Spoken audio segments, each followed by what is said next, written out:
Hey everybody, real quick before this video starts, I just want to say that this is a compilation video of the 3 RetroAchievements videos I did for the Donkey Kong Country series. I've left most of the videos unchanged except for removing some sponsorships that I don't really need to put in them anymore.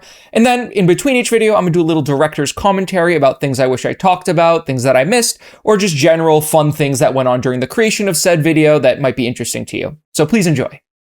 I am a big fan of platformers. It's honestly my favorite genre. Growing up, I almost exclusively played jumping games, as I called them. Mario, Sonic, Crash, but I grew up mostly in the early Wii era, so there were a ton of platformers I've missed out on from retro consoles. It's no secret that Donkey Kong Country is a fan favorite. I mean, when I was a kid, I played the Wii revival, Donkey Kong Country Returns, and loved it a lot. So I wanted to take a look back at one of the most influential games in the platformer genre with a little bit of a twist. There is an online community called RetroAchievements that adds answers to the question, what would it be like if retro consoles had achievements? Much like the ones that were introduced in the PlayStation 3 and Xbox 360 era. The website links to your favorite retro emulators and seamlessly adds extra challenges to your game. It's a great way to experience your old favorites or try out some games you might have missed. And this time, I decided to check out Donkey Kong Country. Here's how this is gonna work. I'm going to play through the game as I normally would on a first playthrough and track how many of the 71 achievements I get from the set. Then I'm going to take a look at what I have left, break the achievements down into categories, and complete all the achievements to master the game. By the way, if you hear this sound,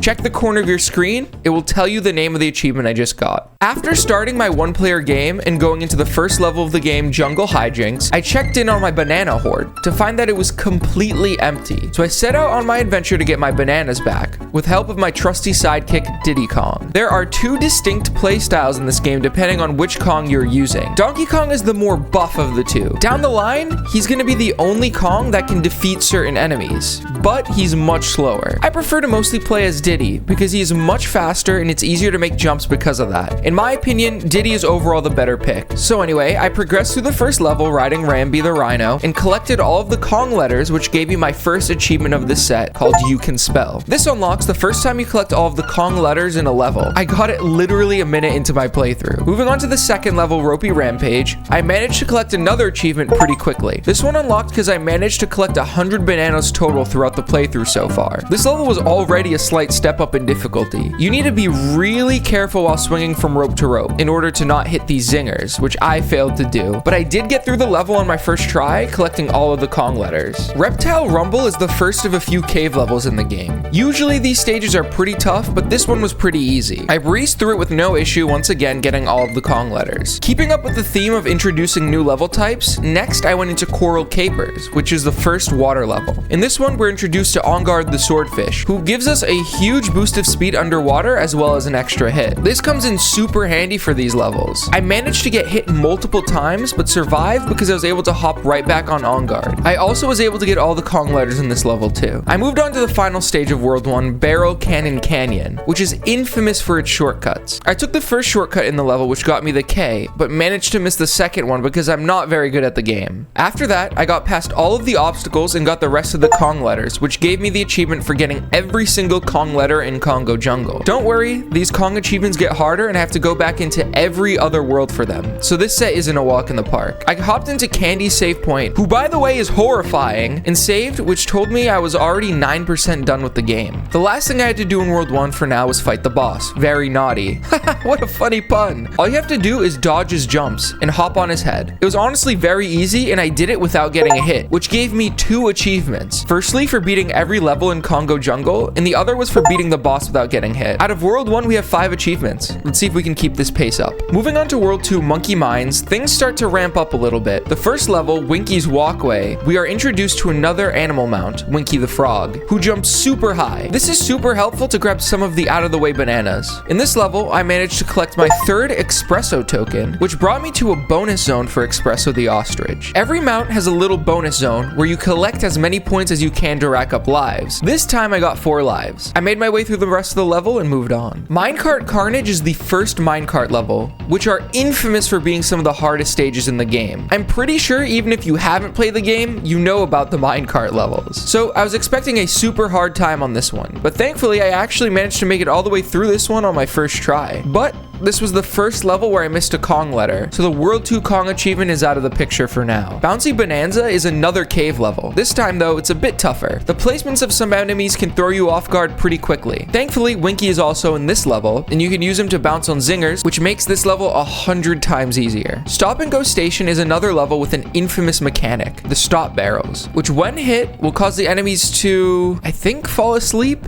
In order to make good use of these barrels, you need to make sure you're moving quickly enough that you make it to the next barrel before the enemies wake up. It is honestly super satisfying to rush your way through this level. The next level is Millstone Mayhem, which has one of my favorite level themes. It is kind of this ancient rundown temple. It's super fun to look at. There's nothing all too crazy in this level, especially if you ride Winky towards the end. After that, it was time for the World 2 boss, Neki, which actually was the first level I died on. I think I was mistiming pretty much everything and ended up losing a life. But I came back into the level and beat Neki without getting hit this time around. So take that, Neki. I also got 2 achievements here. One for all the levels in World 2 and beating Neki without getting hit. World 3, Vine Valley, starts off with a super interesting deep jungle theme. I managed to also die again in this level, but I'm gonna try and ignore that. This level features a ton of vultures that you either need to dodge or bounce off of, all while getting perfect timing on these barrels. I would argue it is one of the first hard levels in the game. While going through the next stage, Treetop Town, I managed to die a few times while trying to time these barrel blasts. It gets super tough because you sometimes need to time your barrel blasts for a barrel that is multiple shots away, and you really need to be thinking ahead for this one. It's sort of a glimpse at how hard this game can get. The next level was a pretty fun one. You need to climb up and down these moving ropes in order to dodge obstacles in your path. This one was challenging, but fun. Temple Tempest is another ancient temple level, but this time you need to outrun these millstones that make sure you're doing your platforming efficiently. In this level, I got an achievement for grabbing 3 Rambi tokens, bringing me to his bonus room. This time around, I got 2 lives. I finished off this level and moved on to the next. Orangutan Gang is the first time we get to play as Espresso in an actual level, which is super fun. You're able to glide over much of the level if you're good, but I managed to mess up and lost Espresso almost immediately, so I beat the level normally. The last stage in World 3 is Clam City, a water level. This time around, you need to dodge the pearls that come out of these clams, which can be hard to do if you're not careful. I made it all the way until the end of the level where I died and had to start from the middle, but I got through it eventually. Next up was the World 3 boss, Bumblebee. To defeat them, you need to throw barrels and then dodge while Bumblebee flies all around. Each time you hit them, they get a bit faster, so I needed to get used to it. Unfortunately, this time I didn't get through without getting hit, so I only got the achievement for beating World 3. World 4, Gorilla Glacier, is where I think this game really steps up its difficulty. I mentioned that I grew up playing mostly platformers, so I usually pick them up quick, and I get through them without too much problem. But this game gave me a lot of trouble at times, and this level is one of those times. There are many things about this level that make it stand out in difficulty. Firstly, it's the first level that has a slippery floor, which completely messes up your muscle memory for platforming. And then you need to dodge a whole bunch of unfairly placed enemies, all while timing barrel blasts in huge chains. And during this, you need to dodge zingers, which are moving pretty quickly. All of this combines to be one of the harder stages in the game. And this is the first level in the world, but eventually the stars aligned and I was able to make it through. The next level is Slip Slide Ride. It's a pretty unique one. It features colored ropes that either automatically slide you up or down depending on whether it's red or blue. Blue is up, red is down. This one's actually pretty fun. It has a part at the end where you need to go up between 2 red ropes.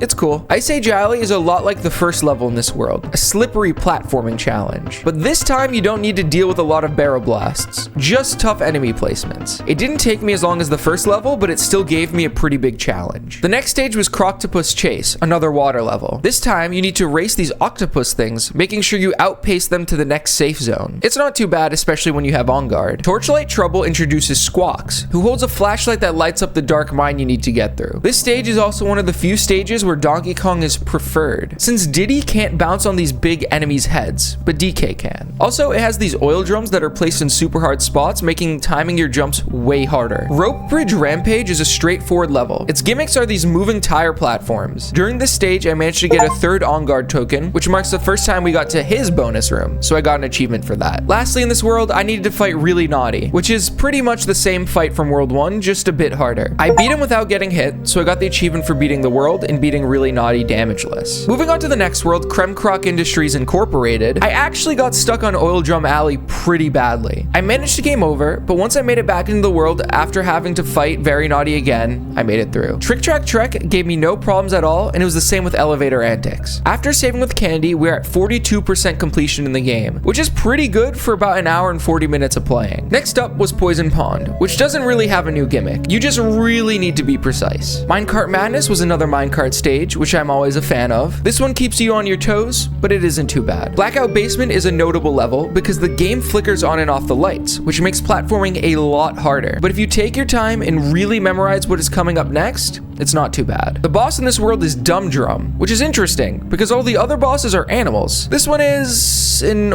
oil drum for some reason, but all you need to do is dodge it as it bangs itself to the ground and sends you enemies. And that's it. Next is the final full world of the game, Chimp Caverns, which starts off with a unique level, Tanked Up Trouble. As you ride this moving platform, you need to hit these barrels, which fuel up the platform. Everything is set up in a way where you shouldn't fail if you hit everything. It's pretty fun. I got through Maniac Miners after a few tries. I just needed to make sure to dodge the seemingly endless flow of spiked tires. And then Misty Mine was one of the easier levels in the late game. During this one, I managed to get an achievement for bouncing on 8 enemies in a row toward the middle of the level. I then made my way through Loopy Lights, which has you keep the lights on in a cave. This one was pretty fun. After though, I talked to Candy and got an achievement for getting 50% completion in the game. At this point, we are very close to beating our first playthrough. So I hopped into Platform Perils and was careful not to die as I made my way through this moving platform precision test, which was the last level of the world before the boss. And the boss was a rematch with Neki, which wasn't too hard at all. And now that I was done with Chimp Caverns, I could fight the final boss of the game, King K. Rool. This boss fight is pretty fun. There are a few stages to look out for. In the first stage, King K. Rool throws his crown at you, which you need to dodge, then jump on his head. After you hit him, he will charge to the other side of the screen a few times until the next stage, where it's the same, but instead he drops down cannonballs that you need to dodge. You repeat that until King K. Rool falls over and the credits come up, which credits a bunch of the game's enemies as the creators of the game. After this, the next phase of the boss fight begins. Here he still throws his crown, but he hops from one side of the screen to the other, which is actually really tough to dodge. But after a few hits here, he goes down and we have officially completed every level in the game after 2 hours and 35 minutes. But after the credits roll, we are far from done with this achievement set. At this point, we only have 19 of the 72 achievements. There is still a lot to go. My first category of achievements I was going to go in and complete is all of the Kong letter achievements. These have you go into each world and collect every Kong letter in a single session, meaning I couldn't turn the game off until I finished a world. We already did World 1, so I'm going to start with World 2. Also, since we've already talked about all of these levels, I'm going to do a little time lapse here with the collection of every Kong letter. You'll hear the achievement sound effect when I'm done with a world, or if I collect a random achievement by accident, which does happen. If you want the details of those achievements, check the video description. They're all there.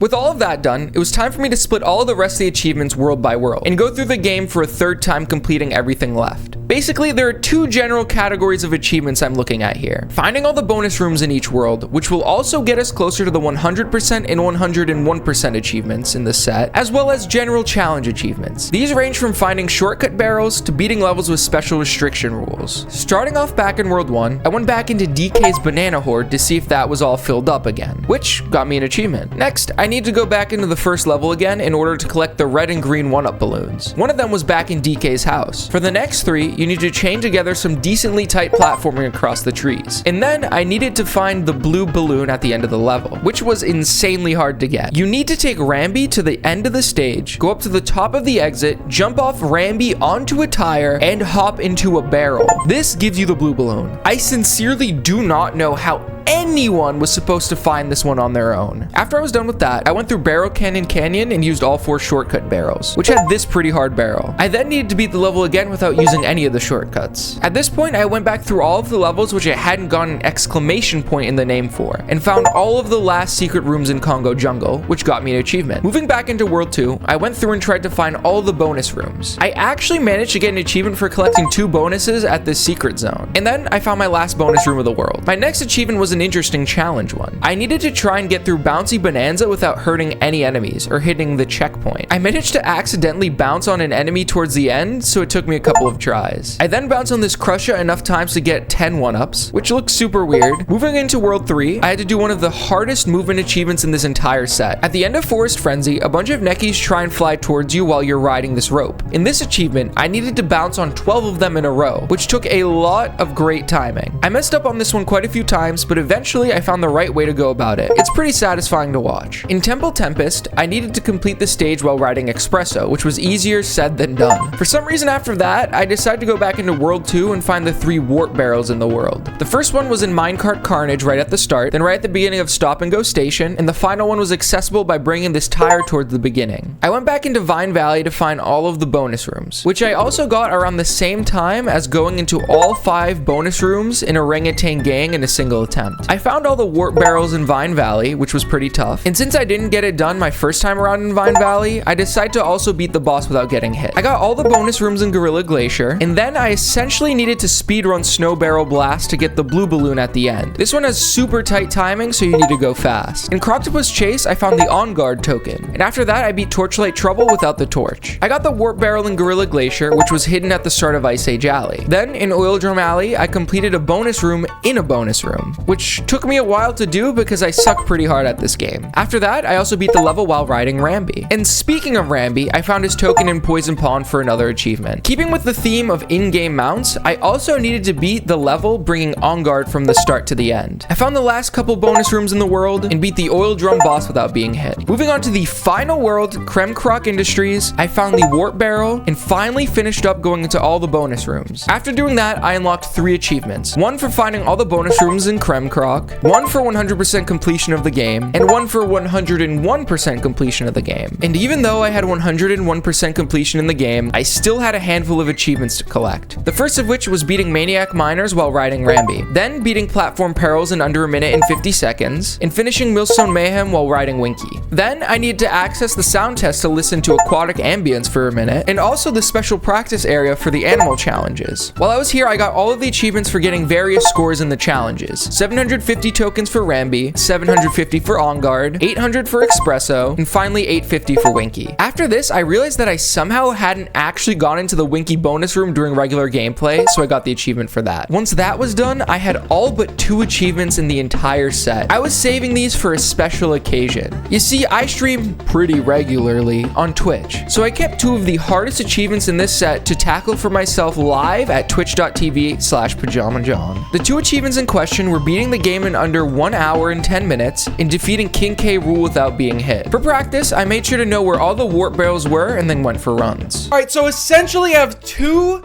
achievements left in the video I'm gonna make for Donkey Kong Country. In one of them, I have to beat the game in under 1 hour and 10 minutes, which I think is gonna be really hard, so I'm doing it live, so it's like less of a torture, you know? Let's get started. You know, let's start a run right now. I don't know any speedrunning strats. I know where some of the warps are, and that's about it. Basically, this is a hold right simulator, and I don't know how to like actually go fast. Like I watched a speedrun of it, and those guys know what's up. I, on the other hand, don't. So I'm just gonna hold right and pray for the best. All right, I just gotta be really careful here. See, look, I know the skips. See, you guys thought I died there, but it's really that I'm insane. Oh, this level, guys, check this out. Isn't this awesome? You can skip most of the levels.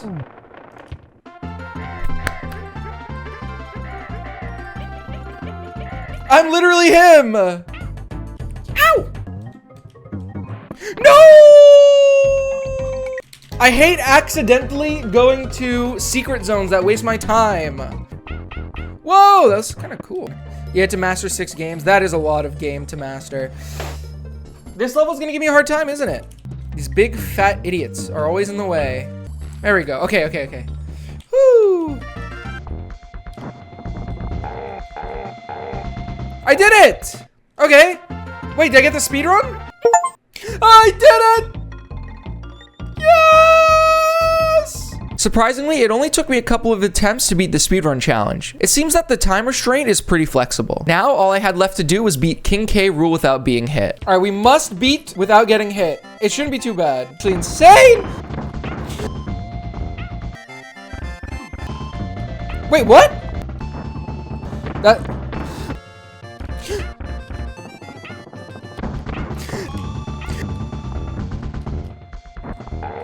I did it! That's it! Yes! We did it! 1,000... What number is this? With that, I've mastered the retro achievement set for Donkey Kong Country. It was super fun to try out a game I wasn't too familiar with and learn all of its inner workings. I had a really great experience with this game, and I'm super excited to eventually check out the other 2 SNES DKC games. If you enjoyed this video, feel free to drop a like and subscription, and especially go over and check out my Twitch. I'm thinking I'm gonna stream some more achievement sets there if you're interested. Thanks for watching. So that was my 3rd Retro Achievements video ever, and I had no clue what I was doing at the time. A lot of my early YouTube days were just jumping on and off trends, trying to see if anything would kind of stick. And it wasn't until doing Retro Achievements videos that I tried to carve my own path and make something that was sort of like a twist on a different type of content. Essentially, I wanted to make game reviews on 100% games, but, you know, that was all over the internet already. There was a million Donkey Kong Country retrospective videos and all that sort of stuff. So sort of piggybacking off of the Mario 64 video I did, and then later the Mario Sunshine video I did, I decided why not just like keep doing more Retro Achievements videos. And it wasn't until I got an email from YouTube, it must have been, I think it was 9 days before this video came out. I'll pop that up right now, where YouTube essentially told me like, you have 3,000 subscribers right now. None of them are watching your videos because you don't upload anymore. Upload a video right now. And so that kind of gave me the spark to, you know, give Retro Achievements content another shot, even if it wasn't like a 3D Mario or something like that. And honestly, for what it is, I still enjoy this video a lot. Like I said at the time, I believe I was the first person to ever make a Retro Achievements video in this type of style where it's like not a let's play, more like, this is what I did to complete the set. So, like I said, I didn't really know what I was doing at the time of this video specifically. I'd only known about Mash Tempo and Galaxius also making Retro Achievements videos because Mash Tempo reached out to me and we became friends through that. And there's a lot wrong with this video. For example, me saying infamous like probably 4 or 5 times. I didn't count. I remember after the video coming out being like, oh wow, I said infamous a lot there. I also get the comment all the time that I said maniac miners, not maniac mincers. That was just my fault. I can't read sometimes. I don't know. Yep, it's mincers. I made that mistake. And there are a lot of mistakes in a lot of my videos that I get called out for all the time. And I mean, when you're making, you know, a video every single week, there's some things that just slip through the cracks that I'm inevitably just not going to notice between myself. If there's somebody editing the video, they might not even realize it. A lot of that stuff happens. And sometimes it does get corrected when I do notice, but it's kind of rare. Another thing is the generally very monotone delivery of this video. I was sort of embarrassed to record content like this because it was sort of new to me, for one. And then also, I was in my college dorm and, you know, people could hear me if they were walking through the hallways or whatever. So I tried to stay a little quiet. I don't think I did a terrible job with it, but obviously, like, my commentary now is very lively all over the place. Not for this video because the vibes are a little different, but usually I'm yelling, screaming, doing crazy stuff. But I mean, as it is, this is a good video. I enjoy it. I don't really know if there's anything else I want to say about it. I do think I would have scripted it completely differently. It's kind of a short video for Donkey Kong Country. My other 2 videos in this compilation are close to an hour each. I think one's in the 50 minutes and then one's over an hour. So like, there definitely was a lot more to say, but I think I was worried about people not watching for long enough and keeping that watch time percentage up. And at the time, like I said, nobody really was watching the videos. I think this video got like I think it was something like 200 views in the first month. I'm gonna check that.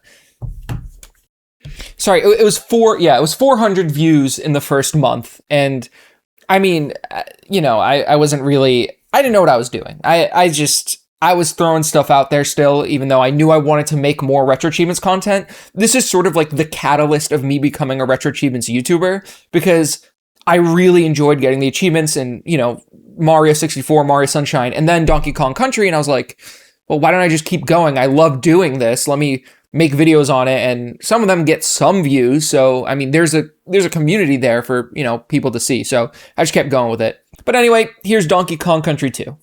Oh buddy, the Simians are back and ready for more achievement action. They've decided to take a break from stuffing themselves up real big with their recently recovered banana horde and are suiting up for another adventure. You know, I've decided to finally get up and off my butt and play another hard set in the form of Donkey Kong Country 2 Diddy's Conquest. Get it? It's like a pun. You want me to explain it? In order for myself to master this here Retro Achievement set, I've got a lot of game playing to do. Outside of the basic progress chivos, I need to beat the game with 102% on hard mode. I've got to collect every Kong letter, I need to beat bosses damageless, I've got some incredibly frustrating level challenges, and much more. All in all, this set broke me to the point where I almost considered giving up tens of thousands of hours in. Just kidding, just like tens of hours in. But I can't keep stalling. I need to rip the band-aid off and play the game. This time I can only play as the titular Diddy. No, not that one! Get out of here! According to the Mario Wiki, sometime after the events of Donkey Kong Country, DK was relaxing at a beach drinking a banana milkshake, being a smartass, and he falls asleep in his chair. When asleep, I guess he was kidnapped, and Diddy Kong and his same last named girlfriend Dixie Kong gotta save him. I don't know where this story came from. I'm guessing the manual, but I don't have one of those things. So as far as I'm concerned, there is no story. It's just two monkeys hanging around.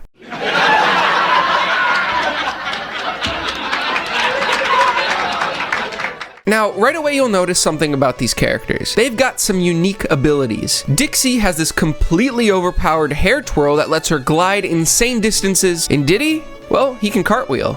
That's not all though. Let's take a look at this here chart I've created. There's those two differences, but Diddy is also ever so slightly faster, and he can jump ever so slightly higher. So when weighing our options on who's the better Kong, I think it's obvious that one character is the better choice. This game picks up right where the last one left off. We're on a pirate ship, and I had some fun throwing Dixie around like a rag doll by hitting the A button. Look at that, we're breaking the fourth wall here. These bananas are inconspicuously shaped like the letter A. What an interesting natural formation. As we go through this level, we find a couple of different collectibles. Like the last game in the series, we still got the Kong letters. There are 4 of them throughout each stage, and if you get all 4, you're rewarded with a 1-up. But this time, that's not all. We also have Krem coins, which, well, we can collect them through bonus sections. And there's also DK coins scattered in sneaky spots and levels, which actually do serve a purpose later. A very small one, but they do something at least. I can't say that for my pet snail.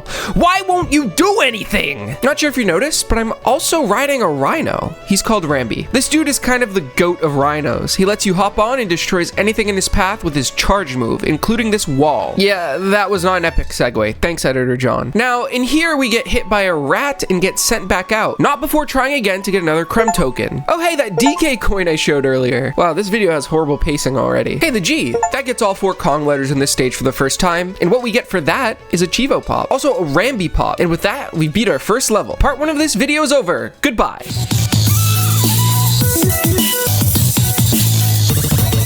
Yo, Boombox Diddy in the house. This guy is pretty dope. Main Brace Mayhem is level 2 of the pirate ship. And so let's press B now and enter the stage. It's cold up here. This stage is really cool because if you have faith in yourself and Leroy Jenkins over to the right here. Wait, does anybody know Leroy Jenkins? Am I old? Hold on, let me put you on game here. Dave's Hot Chicken Bites.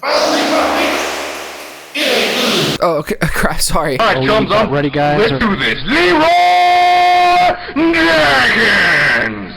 What a classic. So as I was saying, if you go right here, you hit the bonus barrel floating off in the sky, which is climb the ropes challenge for the token. Now, as we scale our way up this sailboat's mast, we need to avoid these orange lizards. Oh, sorry, that's just my pager. Yeah, I'm being told that they're called clingers because they cling on rope. That's cool, thanks very much. Once again, I got absolutely demolished by a tiny rat. I guess I'm rusty and still need to shake off my sea legs. I got my revenge on those rodents by bowling a strike and continued this ascent to the peak of the boat. Along the way, I found this cannonball and its matching cannon, and when I inserted inside together with the ball, I shot into the sky like a rocket. In here, I had to throw more cannonballs at the gaggle of clingers. Well, I would have if I didn't get hit and then hit again to die for a second time in level 2. Count it, level 2. Well, at least I got another try at the minigame, and this time I threw the ball off the edge, so we're doing great. This is fine.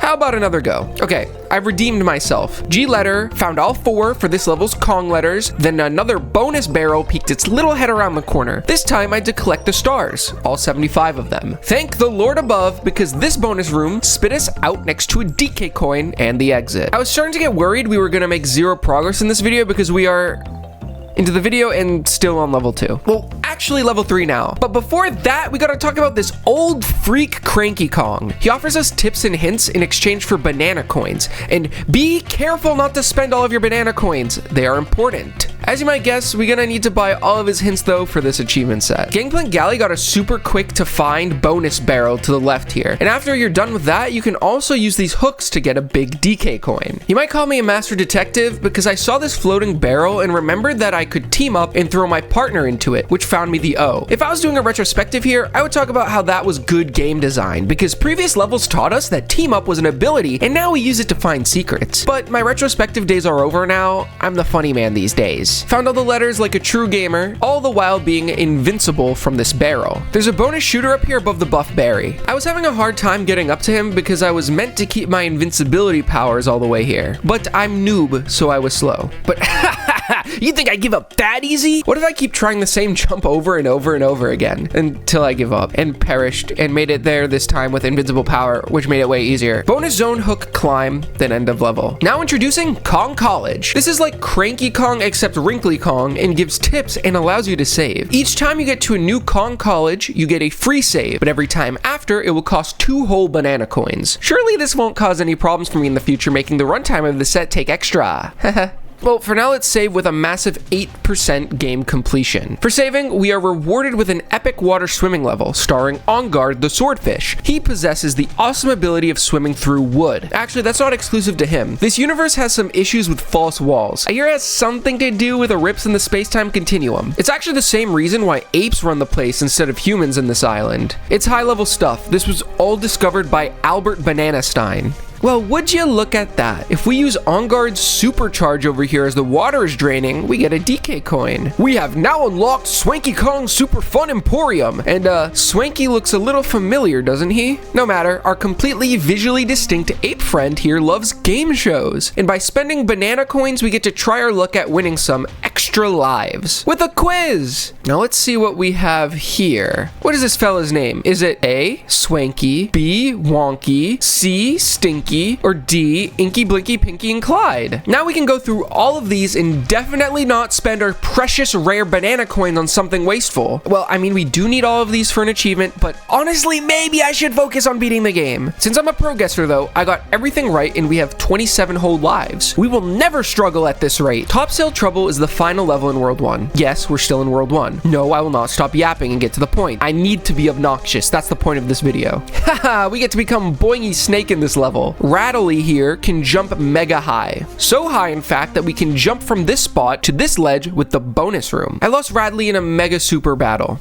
but I'm still a platforming expert, so I made it to the midway point like a boss. I accidentally found the N here, and up into another bonus room I go, where, yeah, but second time I got through, smile. I didn't manage to find the G on this run, though, and I knew I wanted to get all the Kong letters for a sweet, yummy Chivo. Yeah, but what if we didn't go for it and went into the boss instead? That's fine. So, boss 1 is Crow, and he's a pirate bird. He likes to throw his eggs at us. Is it normal for male birds to protect eggs in a nest? Male crows do not typically incubate their eggs. Rare, I think you made a mistake with crow's gender. That's okay though, that's fine. But crow throw egg at us. We throw it back. And to be real with you, viewer watching this video, hi, I see you through the screen. Did you get a haircut? It looks good. I beat this boss on try 1, which, guys, remember this is an achievement video? I got 1 whole achievement, walking the plank for beating Gangplank Galleon. On to World 2. Hot-Headed Hop is our first stop to the top of Crocodile Cauldron. This level's called Hop for numerous reasons. 1, we hop. 2, there's a bouncy crocodile head. 3, introducing Squidder. He jumps, shoots webs, and also web platforms, and he hops. You see, by pressing pressing A, breaking the fourth wall again, then letting webs fly, then A again, you can leave a floating platform, which we will now be forced to use. I didn't understand it at first though. I'm not exactly what they call bright. But after a death, I made my way forward and lost Squitter. Not for nothing though, he launched me into the G, and then he came back when I got into the bonus zone. How nice of him to come return into my arms.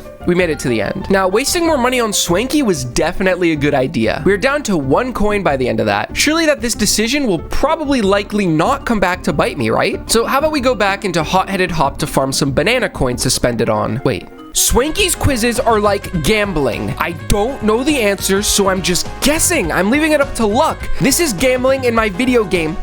I love it. So after I became more rich in lives, we can move on to level 2 of Volcano World, Cannon's Claim. Now, this is the first vertical level, and I'm not really much of a fan of them because going up and up and up is way slower than holding right and jumping sometimes. And I don't like it when my video game takes a long time. I do like barrel shooting though. It reminds me of the one time I rode a barrel into Niagara Falls. Yes, I survived. Yes, I got brain damage. Direct reason why I'm the way I am. As we make our way up, we also get to fall down, like Jump King or Only Up, or Getting Over It with Bennett Foddy. Unlike those games though, this was designed for children. So I was able to actually beat the game for once. All right, what is this? Clubba's Kiosk. Now hear this, landlubbers. Me name is Clubba, and to cross me bridge, it's gonna cost you many pieces of 8. It costs 15 creme coins to cross over, mateys. Yeah, sure, why not? Let's wait, remember earlier when I said creme coins were useless? This whole time I thought I was giving him banana coins. So this is where creme coins are used, to pay off Mr. Toll Road Man. Can you tell this is the first time I'm playing? So I paid him off and went into a golden barrel to get the Chivo prehistoric playground. That was for going into the Lost World. Okay, let's leave the Lost World now. Yeah, let's not explore it at all whatsoever. Yeah, okay. So, Lava Lagoon. Lava meet lagoon. We are not allowed to swim in here, else we'll be harmed greatly. But our cool friend Clapper here has an awesome special ability. Jump on him real hard and he will spit out saliva with cooling properties. Now we can swim. Just a little aside though. Who am I kidding? Just a little aside. This whole video is a 99% aside and 1% progress, so who gives a crap? I hate this creature. Redfish Lockjaw here loves to just lunge at you. He got me many a times in this retro achievement set. Look though, I found this invincibility barrel before the halfway point. So take that, Lockjaw! On guard acquired for a second, and on the way to the end it is. Not sure if you noticed, but I gave up on getting all the Kong letters because I love putting things off and wasting my own time. Look at that, 20% done now. We're also at 20% done with this video. Waste all my banana coins away and on to the next level. Red Hot Ride we go. We ride balloon. Hot air balloon. These balloons serve as platforms on the go. They're like if there was a moving platform controlled by the player. Look, Diddy can juggle. So I found a bony section off the left here and failed. Hold on, why do I keep dying? Why am I just jumping into lava? Why does I suck so much at this game here? It is called stupid. That is why. So I'm gonna just damage boost my way to the end here and get out. What up, Cranky? Now final level of World 2. Squawk Shaft. I'll let you sit with that one for a second. So now we get a greeting from our old friend Squawks from Donkey Kong Country 1. Have you ever tried to spell the word Squawks, by the way? This is messed up. Squawks is 10 times cooler than he was then. He used to be a glorified flashlight, but now, oh, now we can use him to fly, baby. Bring us up that mine shaft. Unfort though? Oh, that's a new slang, by the way, I'm coming up with. We say unfort now instead of unfortunately. Let's make it happen. I have the pull. So unfort, I'm bad and decided to fall to the bottom of the stage like 9 billion times. That's million with a B. But eventually we get to Squawk here and fly up to get hit twice and die. Well, next time up though, I was a little more skilled. I made it higher before having to restart. After a couple more fails, I made it up on try number 5 to beat the stage and take on the boss of World 2, Cleaver. They are a sentient sword. Don't mess around or you'll get cut, like I did 5 billion with a B times. So basically you throw a cannonball at the sword, and because the sharpness decays due to the cannonball, eventually the idea is the sword will go bye-bye. This one took a lot of tries for me. I was just fumbling the bag at any place I possibly could. Jump in lava, get hit. But here's the thing about me. When I fail, I come back stronger each time. I learn and I recognize patterns faster than a person usually would. So I catch onto these boss battles quick. So quick, in fact, that I hit the cleaver once, twice, thrice, thrice, 5, 6th timed, and didn't get hit myself. You know what that means? Damageless Chivo. And World Completion Chivo. Now into Crumb Quay. Hey, do you know what a quay is? I sure didn't. Google AI overview search says it is a solid structure. I won't read the rest. That's all I need to know. Barrel Bayou is stage 1, and I like the word bayou, so naturally I like this stage. This one is special because it has controllable barrels. See, look, I can make him turn. We also get to ride Rambi, but I really don't feel like he fits this level too well. It's got too much barrel action and jumping to really use him. So going forward, I elected not to use him. We also got these annoying ass cloaks who legit just go and throw stuff at you. Rude. This level took me way too long. Going into Glimmer's Galleon, I was not happy. I'm not a fan of water levels most of the time. And this one is dark until we get Glimmer, who's just a version of Squawks from the first game. Like I said a few minutes ago, a glorified flashlight. There are a lot of parts where you can swim in the walls and find banana coins and the such. At this point, the game started to get too hard for me, which is surprising to say since I'm a platforming savant. I've played them all, but this one,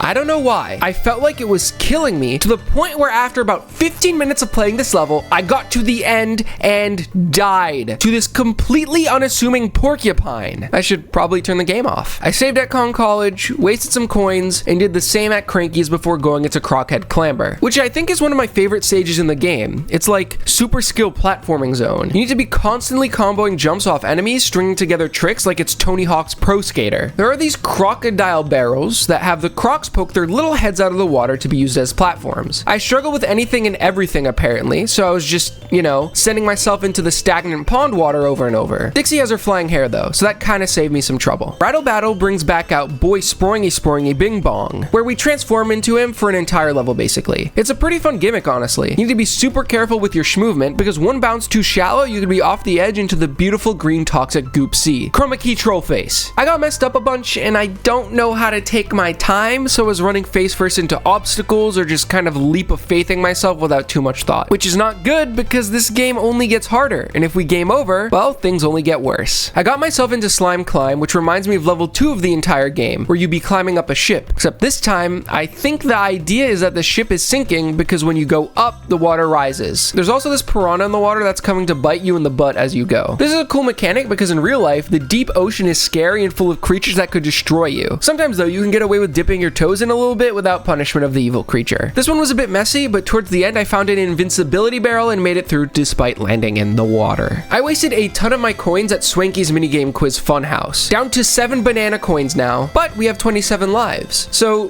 there's a give and take to this thing. Bramble Blast is next up on our to-do list, and this level is honestly kind of boring. You just shoot yourself out of barrels for many minutes straight. You can't really get lost, and as long as you're careful not to press the shoot button into the thorny wall, there's no interesting story I can tell here. Let's just move on. Cudgel is our boss for World 3, and he looks like Clubba, and uses a Clubba like Clubba. And Cudgel is like Roy the Koopaling. When he lands on the ground, you get stunned and are susceptible to attack. After he hops down a few times, a TNT barrel comes out, and you can throw it at Cudgel. Then each time you get damage in, he gets faster, which means I get more overwhelmed and sometimes forget to jump. Look how close some of those were. I lost a few times, but I got accustomed to his pattern and got deep into his second phase before I got hit. So a few TNT barrels with Diddy later, boss is done, and we went into Crazy Creme Land. This world loves bees. A lot. And I love bees too. Remember, bees are very important to our ecosystem, and without them, a major portion of our crops would go bye-bye. And also, they make delicious golden honey, like in this stage, Hornet Hole, we've been looking at here. Honey in this game is cool. It lets you stick to walls and do the Mega Man wall jump. I also found Squidder here for a sec, before he got trapped in the bee hole. Couldn't get him out. No spoilers, but this world became my downfall. I was dying everywhere. Like somehow around every corner, I would find a way to get damaged. Whether it was carelessness, lack of skill, or anything in between, I died specifically in this level over and over and over and over again. I seriously couldn't get my act together. I die seconds in. I die near the end. This really marked the tipping point for me. I said earlier, things got harder. This is where the difficulty skyrocketed. I started this level with 25 lives. By the end, I had 17. And that doesn't take account into times I got extra lives from bananas and the such. So our life count is quickly deteriorating and banana coins are limited. So naturally, I went and spent 3 of them at college. Kinda like my real life. Then went into the first 2 coaster levels in the game. They're like minecart levels, but instead we're at a carnival, which has a crap ton of Ferris wheels, by the way. Ain't no need for all that. Thankfully, I have good reaction time, so this one wasn't too bad at all. I failed a couple times and missed a few of the checkmark arrows or hit some X arrows along the way, but this wasn't even close to as bad as Hornet Hole. Bramble Scramble is sort of like Bramble Blast. Naturally, I guess, because they both have Bramble in the name. So, but this time instead of barrels, we use squawks to fly around and dodge enemies. This is another insanely hard level for a first first-time player like me. And I know some of you are gonna flex in the comments and say, this game isn't really that hard, blah, blah, blah. Well, I no doubt know you've played it dozens of times, and I'm sure your first time playing wasn't so easy, was it? I'm just getting ahead of hate comments because a lot of people love to flex their skill. But when you don't know what's coming next, you're gonna get hit a lot. The only thing that could really fix the issue I'm having is taking it slow. But at the same time, the slower I take in the level, the longer I need to fly for. And the longer I fly, the more room for timing errors. At this point though, I do rewatch some of this footage and feel like an idiot. I seriously was bad at the game at this point, and to master it, I'm gonna need to get way better at it. As we go along the level, there are just so many enemies that fly at you. That's the main struggle. Moving forward, getting charged at, and not knowing what's coming next. Eventually, I start to get farther and farther into the level, but I would inevitably get hit by something. This level was even harder than Hornet Hole. By the time I had a run that made it out, I had 10 lives left. Things are going down fast. Rickety Rage is another coaster level, and like the last one, it isn't too bad. The gimmick here is that as you go into the level, you need to pass other racers on the coaster. You do get rewarded for getting into first, but I wasn't good enough yet. This level is actually an easy one.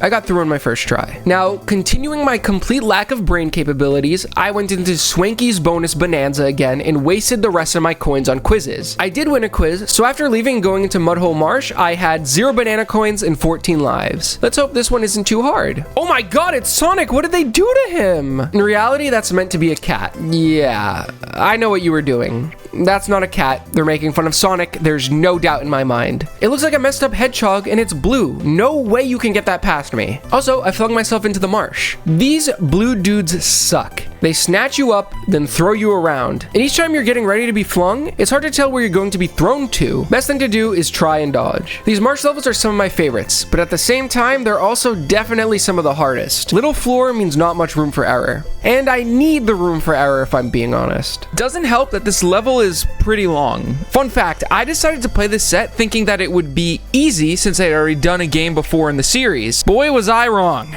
By the time I made it to the end of this level, I was down to 7 lives. I did this fun bounce across the barrel thing and surprisingly made it through. Going into Ramby Rumble though, seeing the honey right away got me nervous. Last honey stage was hard, and I can only imagine how much harder this one is gonna be. As much as I'm struggling, I do have to say that the level design is very unique and engaging. Every level throws something cool at you, and because of that philosophy, I never got truly bored and was looking forward to making it through to the next level. This level's quote-unquote engaging part is the Ramby race towards the end. You get chased by a Mega Bee, and we need to go fast to outpace it. I wasn't prepared enough for this and slowed down quite a bit, resulting in a hit, but I made it out. Our next level is the boss of World 4, King Zing. And I feel like this is one of the harder bosses in the game, but also one of the more unique ones, so let's see what we got going on here. We actually need to use squawks during the fight, and using the egg shoot out of mouth attack, we need to hit King Zing. But here's the problem. We can only get damage in if we hit him in the stinger, which has a decently small hitbox. He moves around in a set pattern, but I had a hard time getting it down fully, especially as he gets faster and faster. There are 3 phases to the fight. After you hit the stinger 3 times, he does this little spike shedding thing, and then we do the same thing as phase 1, just faster. I'll explain phase 3 when we get there. But for now, let's watch me lose the fight multiple times in a row. Oh, hey, phase 3, that was quick. So phase 3 is the easiest of all of them, thankfully. He breaks down to 5 little bees, and we gotta hit the one in the center. First though, we need to get the 4 on the outside. Then when middle bee is all alone, we can get a hit in. But as you just saw, I got hit immediately. A few tries later though, and we are suddenly down to 0 lives, which as you might guess is not good. So instead of doing what I should do and go back to Kong College to save, I went to take some quizzes instead for lives. I think I was under the impression that you were only allowed to save once per world for some reason, and I was panicking so I didn't check on Kong College. So I got a green balloon for a couple extra tries back at King Zing, and to my complete surprise, on the first try, despite being hit super early on, I got through the first 2 phases and actually got the 3 hits in during the last one so I could move on to the next world. Now, sure, I made it into Gloomy Gulch, but I had only 2 lives when trying its first stage, Ghostly Grove. And these lives were gonna need to last me until I get to the next Kong College. So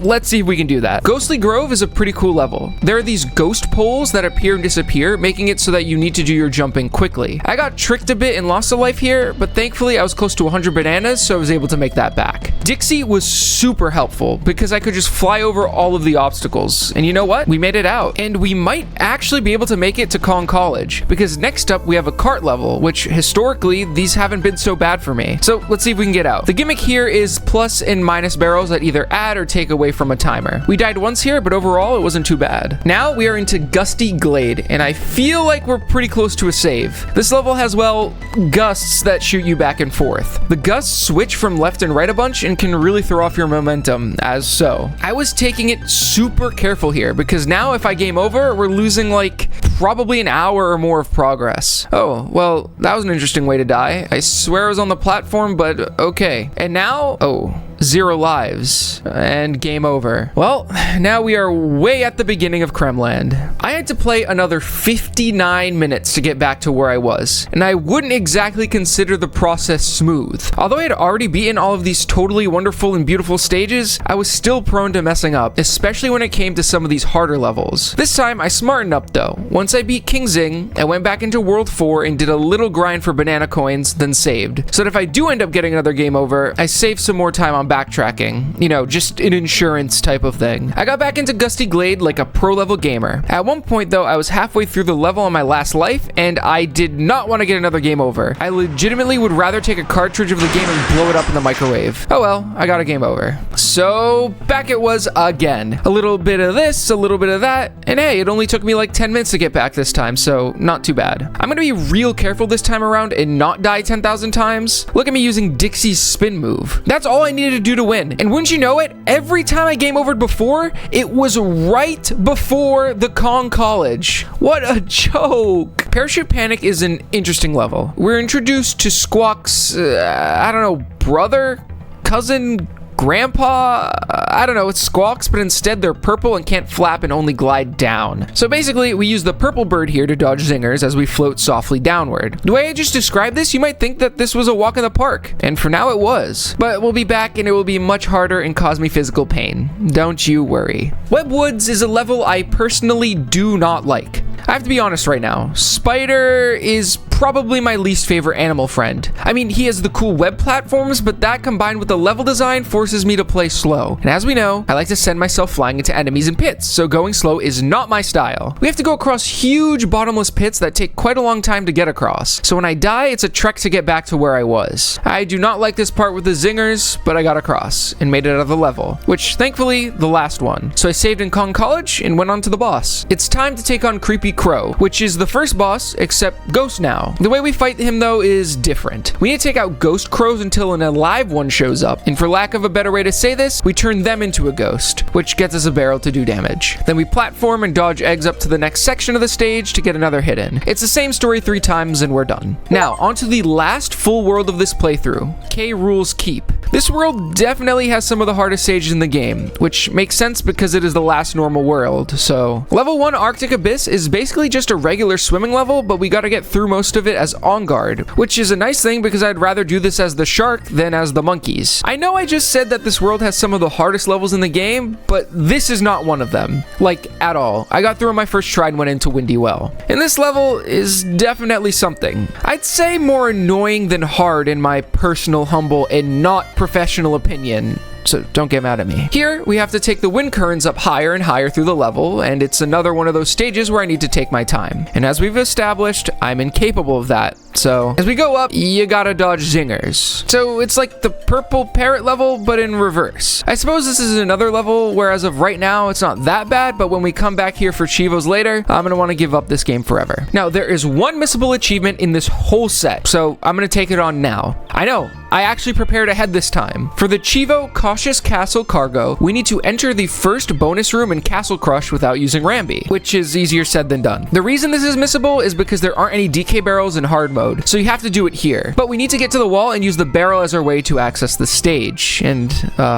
well. Now, rather than showing like a half hour's worth of attempts, I'm going to just tell you a step-by-step guide as to what I needed to do, and you can fill the gaps with your very huge and smart cranium. Okay, here goes. We start the stage off as normal until we find this DK barrel, which is, well, 5 whole seconds into the level, so we didn't do that much normal. We have to pick up the barrel and move it around to ensure that 1, it doesn't break, and 2, we don't break. The challenge comes from everything. Everything is hard. The level itself, the no-hit aspect, then let's not drop or break the barrel aspect. This is a tough challenge, I'll admit it. Now, I'm not gonna say it's unfair though. It's actually quite a good challenge when you get to the core of it. But at this point, I'm still god-awful at the game, and I'm starting to think that the day where I'm no longer god-awful just doesn't exist. So Sorry, I'm gonna need a moment. Yeah, so basically the level is pretty much normal, just with a barrel above my head until we get to this point here with the falling munchy dudes. Here we need to place the barrel on the ground carefully so that we can hop around and defeat the enemies without being hit. Then dodge boomerang here, and we do the drop trick by these zingers as well. And with porcupines. This one is kind of extra tough because you run the risk of accidentally picking up the barrel when you roll. But when you get by them, you're at the wall you need to hit. In retrospect, it looked easy, but I assure you it was not. It took like half an hour minimum. But we ain't done yet.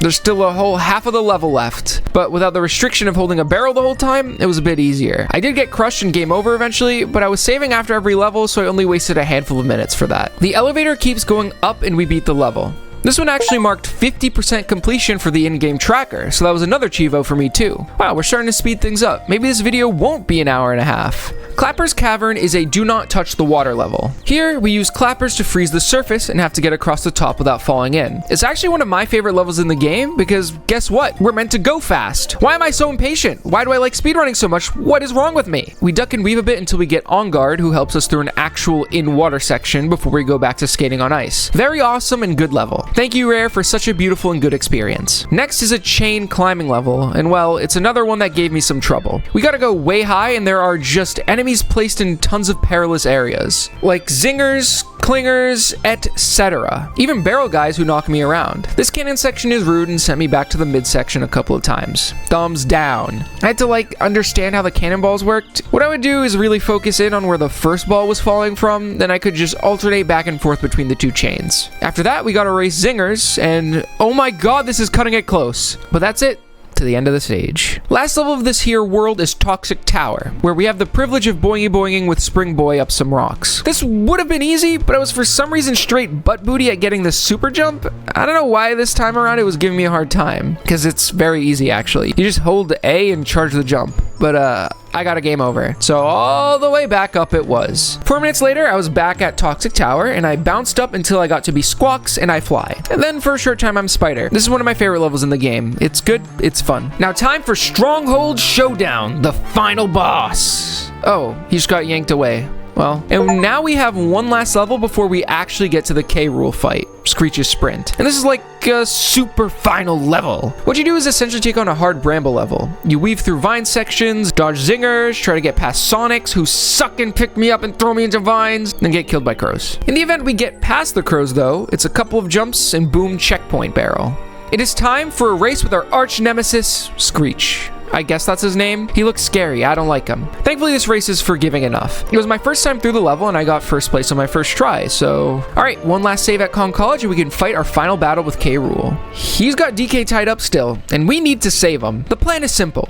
Dodge attacks, pick up a cannonball, and throw it into K. Rool's weapon, trombone. What is this? Wait, it's a blunderbuss? Yo, dude, he's got a blunderbuss. I want one of those. There are 3 phases to the fight, each getting increasingly harder. At first, we gotta dodge a couple of spikes while K. Rool attacks us. We just gotta hop over him and throw a cannonball into his blunderbuss when it's in suck mode, and it backfires and damages him. Do that 3 times, and DK falls out of the sky, and we save him. Not. He goes back up, and now we have to dodge waves of spike balls until there's a barrel. Hop on that, we get a cannonball. 3 more hits, and one last phase. But now, oh now, we get 3 different types of ganja shot at us. Indica, sativa, and oh shit, I can't feel my legs! Blue freezes you, red puts you in slow-mo, and purple inverts your controls. So moral of the story, try not to get hit. Other than that, phase 3 is fine. It may seem like I got through this easy, but not exactly. I failed a whole bunch, but finally DKC2 done. Let's go! Only took me 6 hours to get 14 achievements. Oh no, this is just gonna get worse, isn't it? But before we go forward in the achievement hunt quest, it's sellout time, baby! Alert, we are very, very close to 10,000 subscribers. I remember thinking that I would never get this far, but because of your support, we're getting there. I don't exactly have a goal for 10,000, but at 25k, I'm gonna do the lazy Lakitu subset for Mario 64. And what that is, well, basically Lakitu stays in place and you need to play the game without being able to see much of everything. So if you want to see that struggle fest, you know what to do. Also hype, like, share, comment, join the Discord, the good stuff. Okay, back to the video. Alright, I'm gonna do something I'm likely going to regret here. This set is gonna require me to get 102% completion in hard mode, and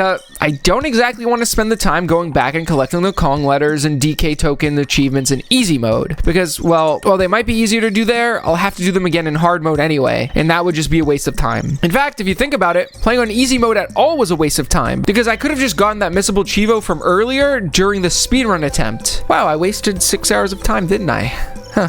All of this was a roundabout way to say I'm going to now try and get all of the Kong letters as well as 102% completion in hard mode now. I hope this doesn't take 5 years to do. Going through this playthrough, I'll just talk about any tricky secret rooms, talk about any Kong letters that gave me some trouble, and mostly just tackle as many achievements as I can along the way. Because this isn't a 100% guide, this is an achievement hunting video. So I'm not going to go into deep detail for the letters and rooms. Thanks now. Sorry now. Thanks now. I bet a lot of people didn't even know there was a hard mode in this game. It's weird to get to, but Cranky hints towards it. What you need to do is bring your menu down to music test, press down 5 more times, and you get to the cheat area. Now what you need to do is press B, A, right, A, left, A, X, and there you go, hard mode. Like I said earlier, it's the game with no DK barrels. Going through Gangplank Galleon with a guide made this honestly super easy. What is nice about the coins compared to the Kong letters is that once you collect them once, they're unlocked for the rest of the time. So if I grab a coin then die, I don't need to go for it again. And also if I go for one and fail, most of them are easy to retry immediately. They don't get blocked off after a missed attempt, which is also a huge quality of life feature. I won't lie, even as early as level 2 of the whole game, I was dying quite a bit. No DK barrels around the stage made it so I had to really be careful. I was pretty limited on hits. This time I was making sure to pick up as many banana coins as I could because, you know, I need to get all of the Cranky and Kong College tips as well. So we need a lot of them coins. During Top Sale Trouble, I went into the DK barrel and failed, got to try again, and once I did, I got the achievement for 10% completion in hard mode. Which, hey, I mean, if we're already at 10% completion, that's some pretty good efficiency. Also, since this is the last stage, when I floated over to this DK coin, I got the achievement for every Creme coin and DK coin and Gangplank Galleon. Then, when I got the G by having perfect timing on this stage's end target, I realized I missed the N, so I had to play the stage again. This time around, I found it and got the G for Kong letter Chivo time. I went back, saved, got all of the tips in this world, went and got quizzed by Swanky, didn't know the answers, but got through eventually, rented a plane from Funky to go nowhere, and took on Crow. Another thing I'm going for during this playthrough is damageless boss fights, just because I'm trying to kill all birds with one stone. This being the first of the game's bosses, well, it wasn't very hard at all. I just dodged some eggs and used this poor soul's babies to take him out. Into Crocodile Cauldron it is. I don't want to be boiled alive in fire, but here we are anyway. Once again though, with a guide by my side, there wasn't much to worry about going through most of these levels. At this point, most of the Kong letters are easy to find and bonus barrels are easy to get to. Something that I noticed during Cannon's claim is that if you enter a bonus zone with one Kong, when you leave it, you get the other Kong back. So even though there are no DK barrels, if you're down a hit, just hop into a bonus barrel and you're good to go. Kinda defeats the purpose of hard mode, but that's a little tip and trick for ya. The DK coin in Lava Lagoon is a tough one to find. Right past the G, over at Mr. Seal here, hop on him and immediately go down and right through this wall. You'll find an invincibility barrel and the DK coin. I wouldn't have ever found this without a guide, so there you go, I'll help you out here. Red Hot Ride was the first level that was a struggle. It was specifically because I was trying to get 100% on hard mode. The DK coin is hidden on top of these two zingers here at the end, but here's the problem. There's simply no way to kill the bee at the top to be able to throw your sidekick Kong to grab the coin. Usually you'd use a DK barrel, but we don't have that, do we? I tried using a beetle, that didn't work, so at least to get the coin, I knew I could try to damage boost up for it, which worked out. And I did also get the N, but now the issue is getting through the rest of the stage damageless, which I did not. Not the first time, second time, third time, but on the fourth time, I somehow managed to keep Dixie alive after throwing her, which was nice, and I did it. Yay! Things were already starting to slow down majorly at this point. I kept falling down in Squawk's shaft, like genuinely a dozen times. What is wrong with me? I look like it's the first time I ever touched a controller in my entire life. But you know what? When I eventually found the DK coin and the bonus barrel, I got the achievement for DK and Creme coins, as well as 25% completion of the game on hard. And with perfect gamer timing on the G, well, another Chivo. Look at that, finally starting to actually make progress on the achievements. Thankfully, we don't need to worry about the damageless boss fight here because I got it during the easy mode playthrough. So big W's here for Pajamajohn. All the tips, funky flight, save, beat the boss, and it's on to Creme Quay. Nothing was of particular difficulty early on, but there was this obscure bonus room in the first stage. What you need to do is get to this enemy, wait so that it throws enough enemies to give up and fly away, then chase him down until he throws a treasure chest, which has a cannonball inside to use at this cannon. Neato. On my first time though, I had missed the DK coin since you need to bring Rambi here to get it. Keep that in mind. DK coin in Glimmer's Galleon is also interesting. Right on top of the first bonus room, you go through the wall, then the ceiling, and there it is. This level sucks, by the way. I hate it. I want nothing to do with it. It took me 20 minutes to get through it. It's stupid that you need to check every wall to make sure that you can't just swim through it. Bad design, and it's dark. Now, Crockhead Clamber is also an interesting level. At the start, you gotta go left. To do this, you take a Kong, throw them over a zinger, then try again with more zingers. This is tough because your throws need to be super accurate, else you get hit and can't make it through to the next area. I ended up losing a ton of lives here, which, to be honest, I don't want to do. I know this game is going to get hard, but the reward is a DK coin, so that's nice. The G in this level is also linked to the goalpost here. So of course, I mistimed it and had to do the level again. Why wouldn't I, huh? Couldn't have just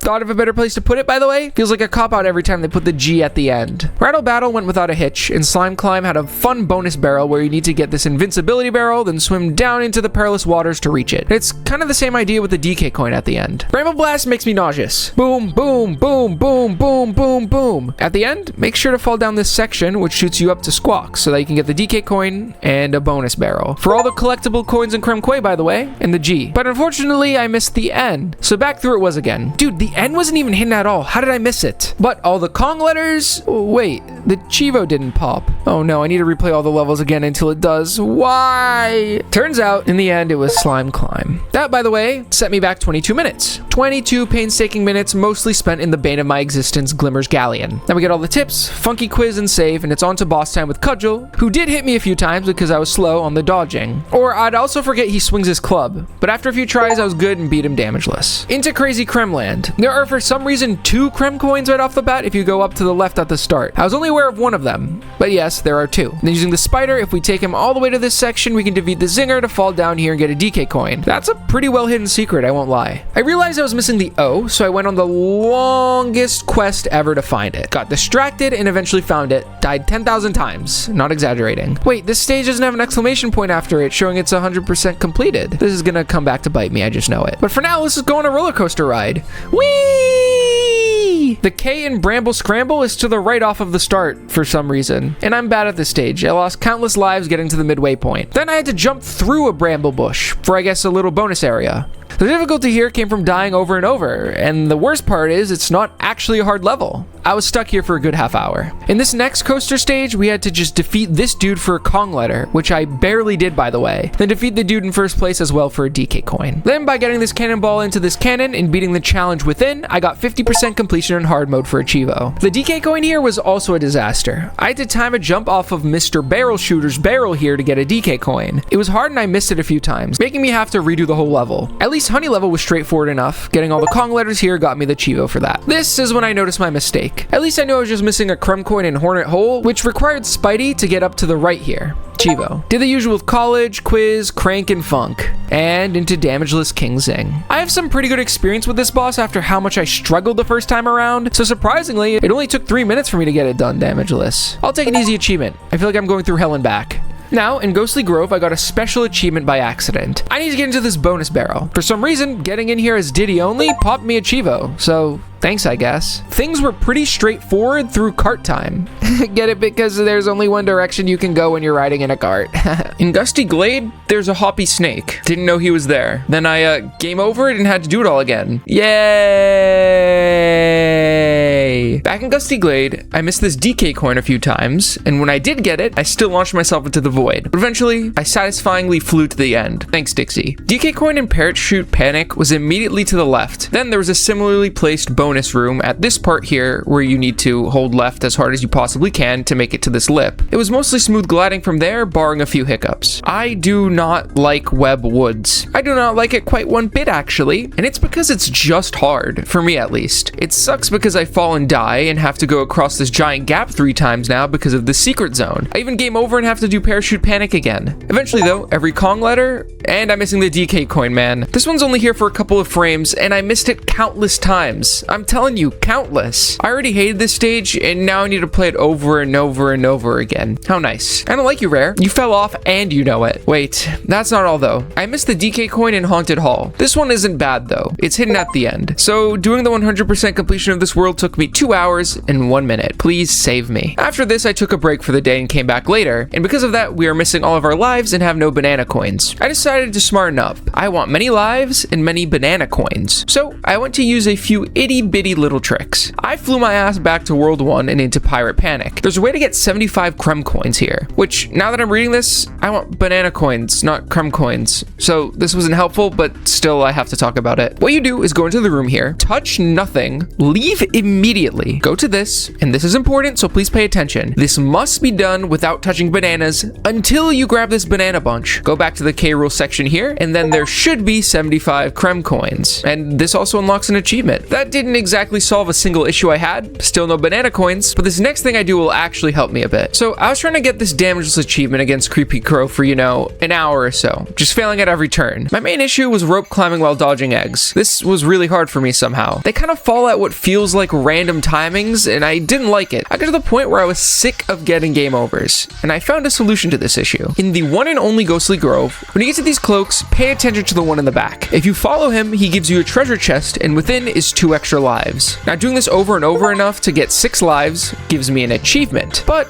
I wasn't stopping there. Max life grind. Well, by max life, I stopped at like 20 of them. And when I went back to Creepy Crow, I won on my first try, so I wasted even more time. At least we get to a new area now. K Rool's Keep is gonna be a blast, I'm sure of it. Arctic Abyss wasn't bad actually, but the next one was. DK barrelless here is a major issue when floating up. There are just so many things that can hit you throughout this level. I just hate. My main issue with this once again is the G is on the goalpost. In timing this fall, it's kinda tough. I mess this up so much, and the level surrounding is hell-like, so watch me fail it like many times now. So we did that. Time for Castle Crush. As we know, we can Rambi into the first secret zone, then find Squawks to find the DK coin, and TNT into the second bonus room. That's it. Clapper's Cavern is definitely one of the easier stages in this part of the game. Everything for once is pretty straightforward, and look, even Achievo for 75%. Chainlink Chamber though, this is a hard one. I'll say it. Well, at least with a walkthrough, I can easily find this completely normally hidden false wall with the letter N in DK coin. Very normal. Thanks, guys. Very good. Haha, yes. Oh, also this wall to take out these dudes. But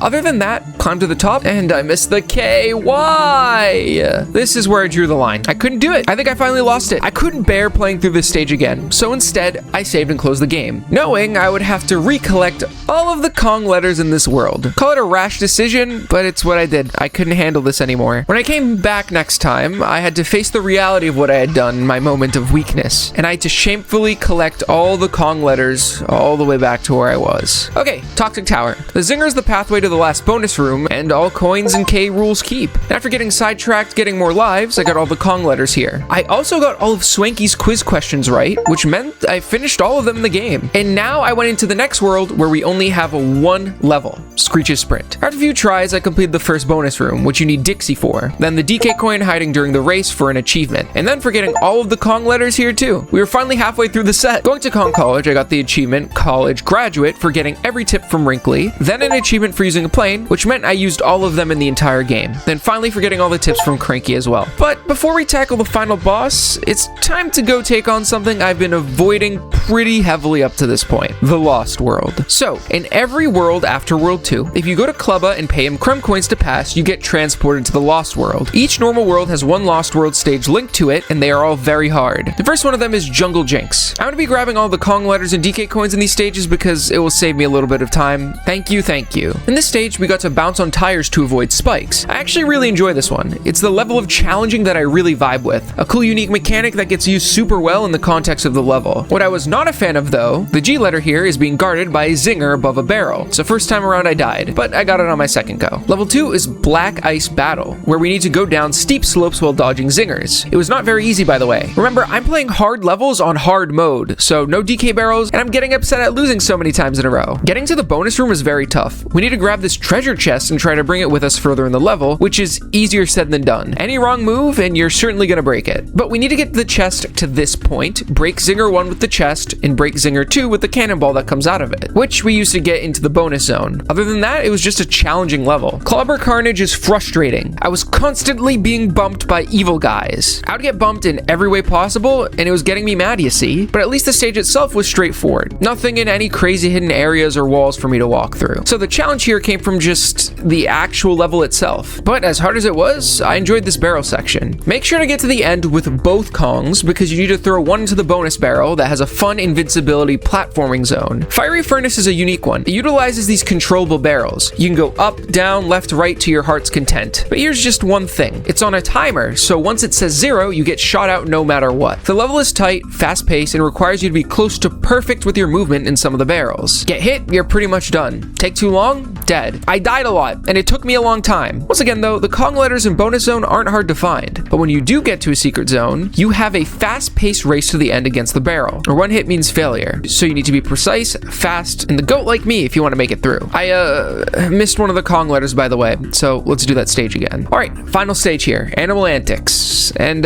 this is by far the hardest stage in the game, especially in hard mode, especially with the achievements, especially when you're incapable of simple human tasks like I am. Right, so we start off as Rambi, and we gotta get through this decently simple platforming section. Oh, I see the problem. We have to beat each half of the stage on one hit. So I need to be virtually perfect until midway point, and I don't know how to slow down and deal with enemies. On guard, stop getting it! By the way, the O's inside a wall. Eventually, when we get past the on guard part, we have a squitter section. I hate spiders. Doesn't help that this section sucks and is one of the hardest in the entire game, and bonus barrel over the wall. Okay, 10 out of 11 DK coins in the world. We good. And now squawk section. As we know, no room for error. We got wind that blows us each gosh darn way around, and when we die, I have to go through the spider section again, which I don't like. Every time I seem to make it a bit further in the stage, I would get hit by some random out of nowhere enemy. After a cool half hour of attempts, which included a game over, I made it through the squawk section, which since I was forced to do it damageless, I got a Chivo, so that's nice. Now we just gotta get through the sproingy boingy section. Grab the G for an achievement, and we're done with most of this section. There is a rematch with K. Rool, but we'll be back for that. So now onto the normal K. Rool fight damageless. Listen here, bubs. This fight ain't too hard with some practice. Everything is completely cycle-based, and you can memorize everything. That doesn't mean I didn't struggle though, because I did. Quite a bit actually. At first, my struggle was in some of the earlier phases, but I got those down pretty quickly. The issue for me was usually in the third phase. Things are just a bit tougher here, and especially this sucky suck move. This one got me a few times. K. Rool just spawns in wherever he feels like it, whenever he feels like it. I got sucked up a lot. I found that during that last part, I had to get lucky enough to be ready to hit the attack button and twirl away as fast as I could. Eventually, I got it down, and this boss was kinda not bad at all. Next thing up is waiting on the screen here. Oh, here we go. Extra tip. We ain't done with K. Rool fighting though. We have to do the rematch in Lost World, which is just K. Rool spamming attacks at you. But surprisingly, I got this done on my third try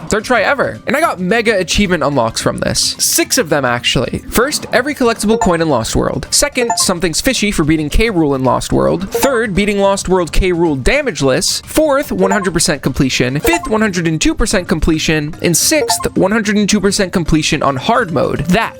That moment made all the pain and suffering worth it. That was the fastest achievement unlock combo I will likely ever get. And now, all that's really left in this set is getting all of the warp barrels, doing special stage challenges, speed runs, and wrapping it all up with the final rematch with K. Rool in Lost World with a special condition. I will become purple. That's the condition. So let's start with the warp barrel. And I'm gonna just list them out because that's the easiest way to do it. They're all in the first 2 worlds, so this will be quick. 1, Pirate Panic. 2, Mainbrace Mayhem. 3, Gangplank Galley. 4, Lockjaw's Locker. 5, Topsail Trouble. Then 6, Hot-Headed Hop. 7, Cannon's Claim. 8, Lava Lagoon. 9, Red Hot Ride. And 10, Squawk Shaft. These will be of great help with the speedrun achievements later. Let's continue down this list. So now, a lot of stages have fun little challenges for us to complete to pop some achievements. The first one is in Pirate Panic, where I have to beat the entire stage Diddy only without letting go of right or hitting the checkpoint barrel. It took a couple of tries to get used to. I got hit, then I also just failed miserably. On my third attempt, I actually made it all the way to the end, but I jumped over the goalpost, so I had to do that again. Overall, this was an easy challenge, 2 out of 10 difficulty. Now, in Mainbrace Mayhem, I had to go to this bonus room and defeat all of the clingers in one hit, which I did by grabbing this barrel. Then this one is a hard one. In Twisted Topsail, I need to do this mess. Okay, ready for this? First, I need to take the warp barrel to the top of the stage, then get the blue balloon, bonus coin number 2, 1 banana coin, N, 2 banana coins, O, the first bonus coin, the K,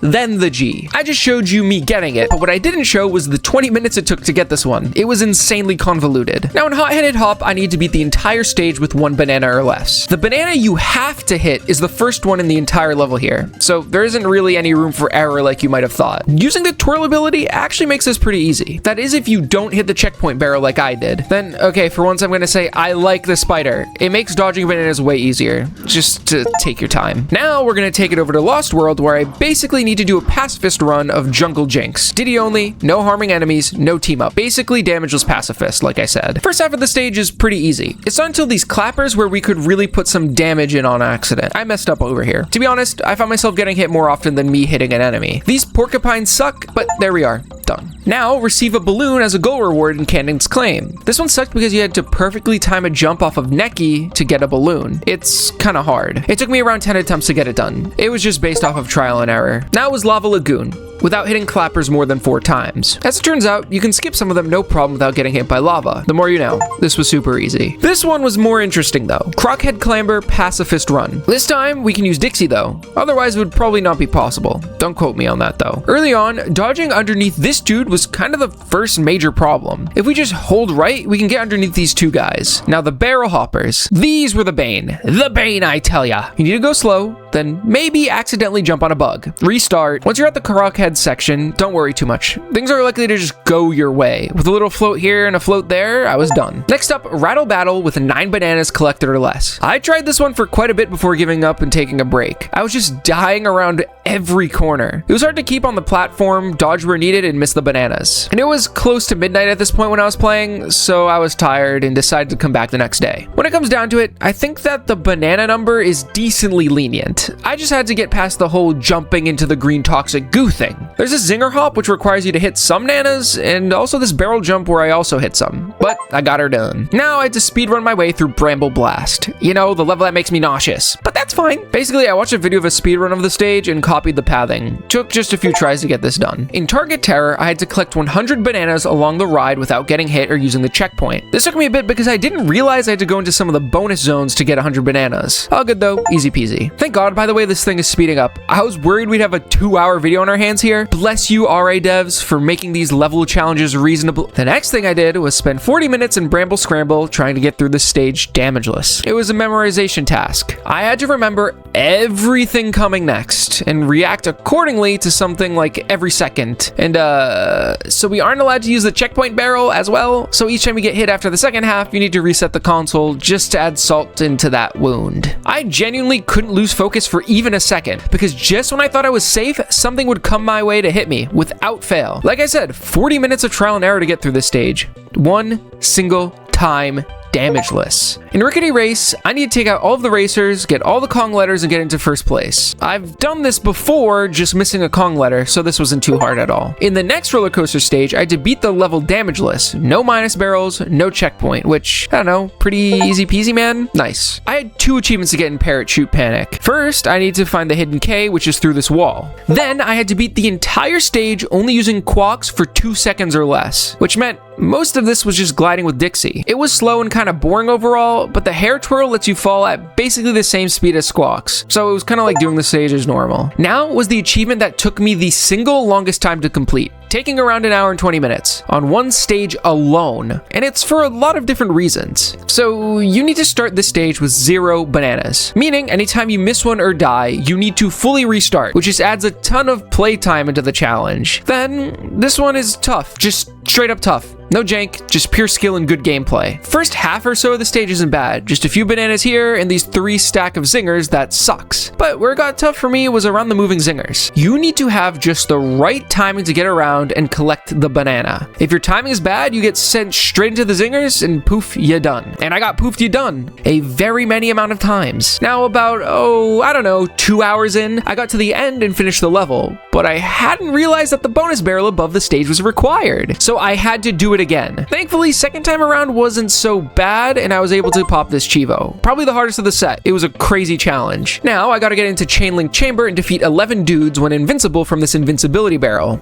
Another pretty pretty easy one. Then if I throw a Kong up into the sky in Stronghold Showdown, we get a Chivo for collecting a secret, of course. Back into Animal Antics, I had to find 3 banana coins during the squawk section. 2 of them are easy to find, and the last is hidden behind this wall. Once again, W game design. Thank you. By the way, this one took 40 minutes. I just love talking about how long things take me. I don't know if you can really tell, but I'm getting tired of doing the script, and I want to get it done now. In Screech's Sprint, I need to beat the bonus room as Diddy only. This one can be challenging, but you can easily replay it and kind of get used to this bonus room setup. It's fun to fall like a brick. We are now on the very last level-based achievement in the entire set, but that doesn't mean we're done yet. No. Screech's Speedy Stash Snatcher needs us to collect 5 banana coins in 4 banana bunches during the race against Screech. And to do this, how about I just show you the pathing? You go here, go here, and yeah, you're done. For achievement number 78, we are tasked with beating K. Rool Duel's 3rd phase damageless while being hit by all 3 poison types. Getting to the 3rd phase itself is fine. You can actually get hit here. It's when we hit the 3rd phase when things get tricky. I chose to do this with Dixie for the most part because, well, I don't really know. I like being able to twirl at least. First up is the blue stuff. This completely freezes you, but with a mash at a good tempo, you can get out. Then comes the red. Now this stuff, it makes you go in slow motion for a bit. With a twirl, you're good though. Now the purple. This is where the issue lies. Purple swaps our player controls. Up is down is up, left is right, right is left. And this one lasts quite a while, so we need to complete the rest of the boss fight with some messed up controls. And K. Rool's weapon here sucks, and it sucks hard. And if I'm not ready to press run in the correct direction, I'ma be damaged. Best part is, K. Rool just shows up wherever he pleases, so sometimes you can't get out. So I need to get to this part, recall that I need to press the opposite direction on my controller, and hope and pray I get a good cycle. Now though, here is a Pajamajohn certified tip and trick, Diddy. He is faster than Dixie, so it makes this last part easier when you're using him. Other than that, pray, roll, and maybe, just maybe you'll get the Chivo. Maybe. Now we have 2 whole achievements left, and I've been keeping them for last because, well, our journey thus far will help us in getting them. First off is a speedrun, where we have to beat the game in 1 hour, 20 minutes or less on the in-game timer. Which, yes, that means if I save at Kong College, mess up horribly, then reset, we still have a good time going. So it is a segmented speedrun, but it's still hard, okay? Basically, all we've learned has led up to this moment. Gamer skill, barrel locations, super hard challenges that make the base stages feel easy. We're in for a super blast fun time. So I started a normal mode file and went for it. At first, things went well. Took all of the warp barrels and beat World 1 in a matter of mere minutes. And it was the same in World 2, even though I did have a quick death during the sword boss. The only major fails during this entire time was a death in Crockhead Clamor, but I quickly recovered from that. Things did get worse in Pajamajohn green screen level where I died a whole bunch. Classic. Once I got into Kremland, things did slow down though. A lot more losses, and it got to the point where I thought things were going south. I had raw dogged it all the way here, and I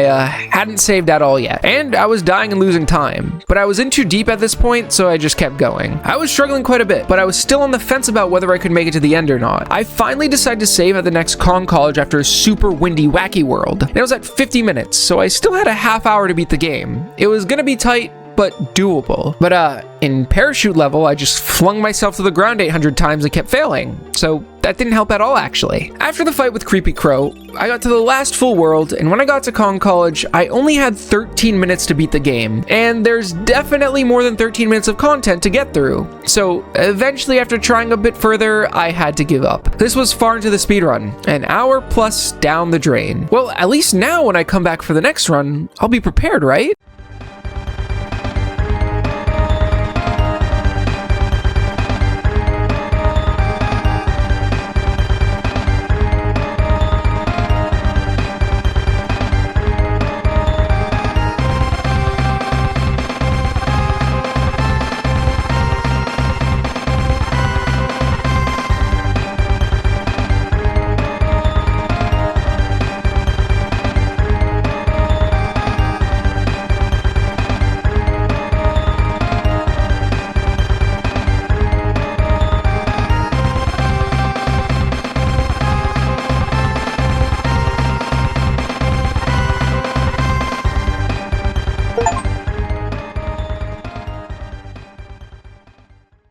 Alright, one more achievement left, and this one's gonna be a doozy. Secret K. Rool fight, purple the entire time. Now, what if I told you with Dixie, this wasn't so bad? And before you say anything, I did not switch the controller inputs. Do not suggest that. I mean, I thought about it, but I didn't cheese this achievement because what is the fun in that? This starts off pretty simple. Dodge single spike balls as they get progressively faster and faster. The smoke plumes kind of tell you what you're in for the next attack. It kind of telegraphs it for you. So once you get used to the controller swap, it isn't too bad at all. I mean, yeah, I did mess up and freak accidents here and there pressing the wrong direction, but twirly hair honestly saved the day for me. On the longer attacks, if I timed to jump properly, I could dodge what I had to do with ease. With some safe gameplay, this really wasn't too bad at all. And with that, we've gotten the last achievement and mastered the entire Donkey Kong Country 2 set in 28 hours. Or if you ask the Retro Achievement website, 30 hours. Pick which one you believe. I have no clue which one it actually is. Hey, thanks for watching. And this was a rough set for me. It was probably the hardest one I've tackled in my experience. Yes, worse than the bonus Mario 64 set. And it is a long video, so in the event you made it this far, you know what to do. And maybe share it with a friend who likes Donkey Kong. I don't know. Bye. To this day, I think that Donkey Kong Country 2 might be my best video, at least script-wise and editing-wise. You know, like, I put in so many gags, especially towards the start, and I remember putting hours and hours of time just into the intro alone. Like, I completely, like, edited, you know, Donkey Kong swinging on ropes, like, the whole beach scene and all that, and I think that I sort of lost that art over the past 10 months since that video came out. Kind of rushing videos out, you know, for weekly schedule uploads and all that. And I think that quality in some ways has suffered, but I think that my style and my identity have grown really quickly because of forcing myself to make videos weekly.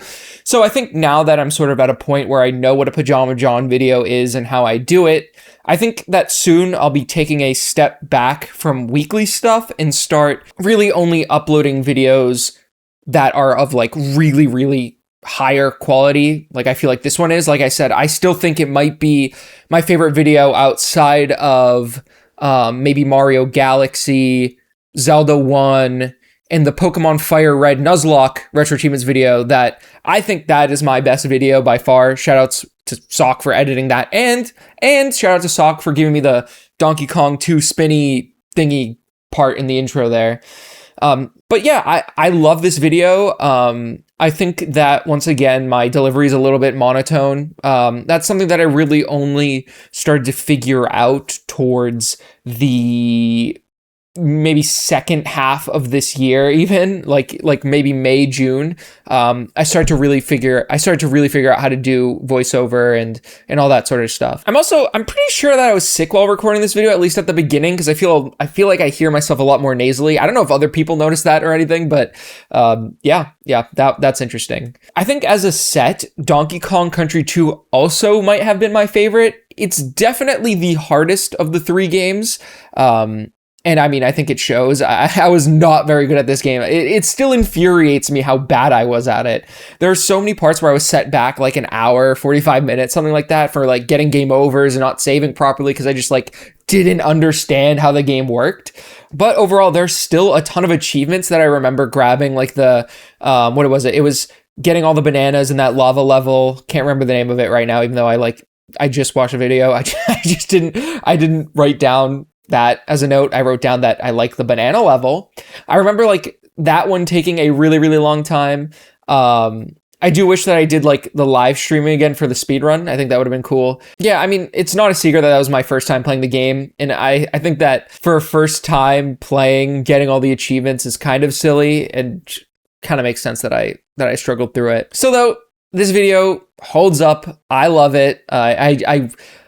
I don't think I would really change anything about it. It's a good one. Well, I guess Donkey Kong Country 3.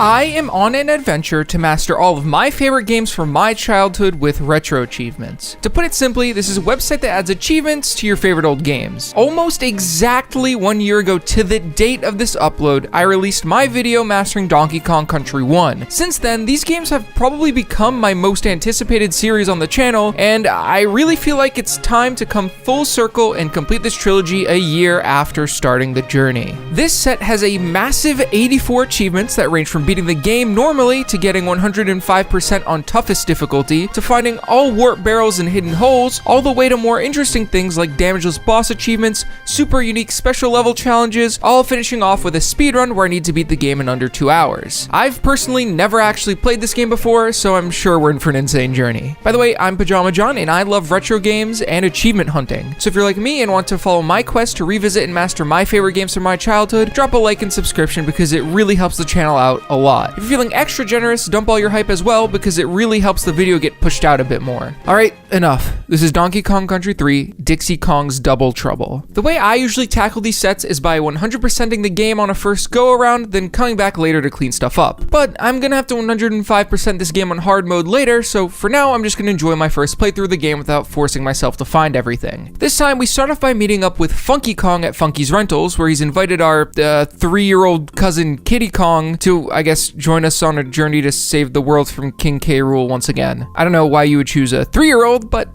here we are. So we take a motorboat and go to our first world, Lake Orangatanga, where we need to play the first level, Lakeside Limbo. You might have noticed, this time not only is there no Donkey Kong, but there's also no Diddy. Somehow, K. Rool managed to capture the both of them.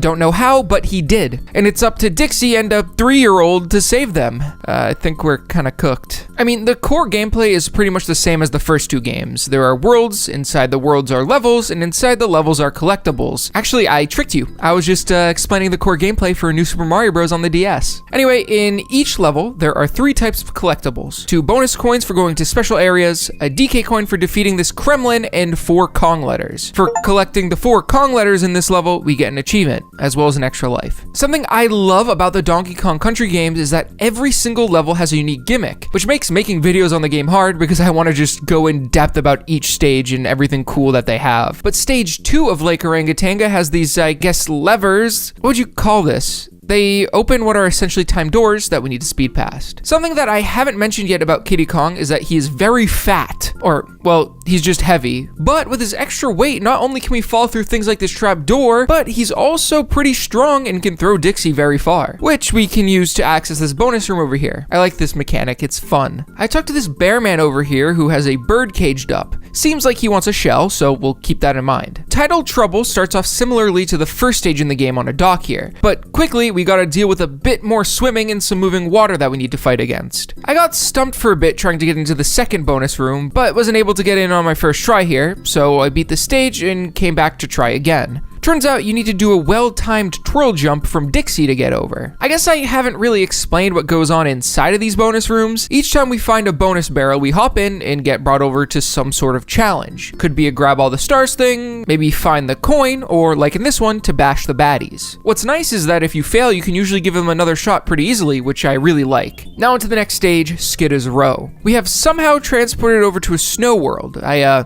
don't understand how this could have happened. We were just at a beautiful lake, but whatever. Well, getting out of the stage and looking at the map, I guess this reminds me of what you might see by the Swiss Alps. You get a pass this time, Rare. Murky Mill is another indoor state.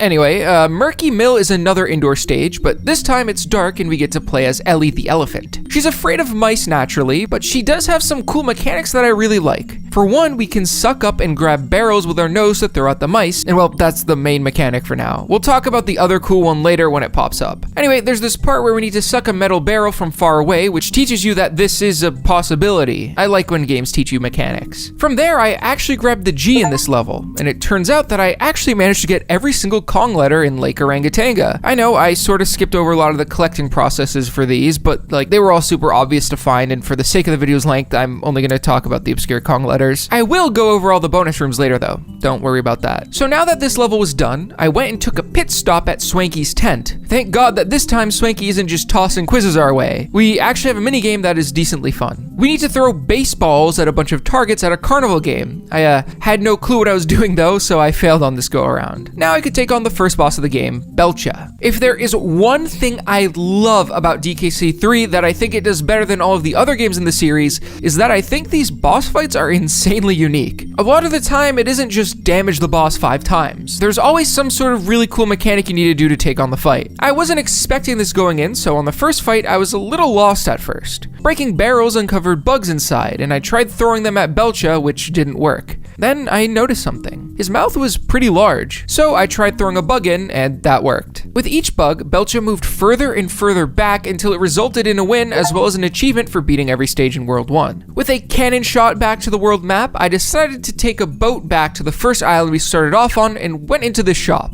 The owner here was selling a shell for 5 coins. I remembered that the bird dude in Lake Orangutango wanted a shell, so I bought it and brought it over to him. For doing so, he gives us the bird, and I left and went back into World 2, Kremwood Forest. The first stage, Barrel Shield Bust Up, is definitely one of my favorite level themes in the game. Tree levels. I think it's just kind of cool to jump from hollowed out tree to hollowed out tree. Unfortunately though, their residents are quite rude. They are monkeys who like to throw crap at us, not chill. Also, there are these cute little hoppy spiders. This stage also has this fun bonus barrel where we gotta twirl through 2 tree holes. Riverside Race has us racing against this timer at the bottom. The red one, not the default ass 80% opacity one. Well, I guess it doesn't matter because they are the same. As we go through, the goal is to beat the 1 minute and 15 second timer. But also I found this invincibility barrel that let us bounce on these red zingers to a bonus barrel, so I wasted a lot of time on that. Eventually, I gave the race a couple more goes until I beat the timer on the stage, which this is gonna be embarrassing to admit, but it took me 15 minutes. I don't know why or how, I guess I might just be a loser. Squeals on Wheels is a goated level. These poor rats are running on wheels and are seemingly powering doors. We destroy them, the doors open. But not only that, there's also an extra little thingy here towards the end of the stage. Viewer, meet Perry the bird. They float above your head and can pop a fat bird. Then if we make it to the sign with Perry by jumping over the zinger, we get a blue balloon for an achievement. I chose to go into Swanky's sideshow again just to get another shot at the minigame. This time I understood what I was doing way better and realized that I need to line myself up with a target, then throw a bunch until I beat Cranky Kong over to the side here. Once I won, I got an achievement, then went back in to try the other 2 game modes. They are similar in nature, throwing balls at targets, but in this one, you need to see who hits more targets in 60 seconds rather than a head-to-head. Once again, got that achievement. There's one more mode here left, so I figured I'd do that as well. This one is an endurance game. You need to outlast Cranky without missing a target, and they get faster and faster as you go along. I had to last 60 seconds, which is a long time, okay, and got the final minigame achievement there. I honestly wish there were more minigames in the game. Maybe there could have been a specific challenge per world or something. They really missed an opportunity here in my opinion. Springin' spiders bring us back into the tree level theme, and we get to see the happy hoppy spiders again, and a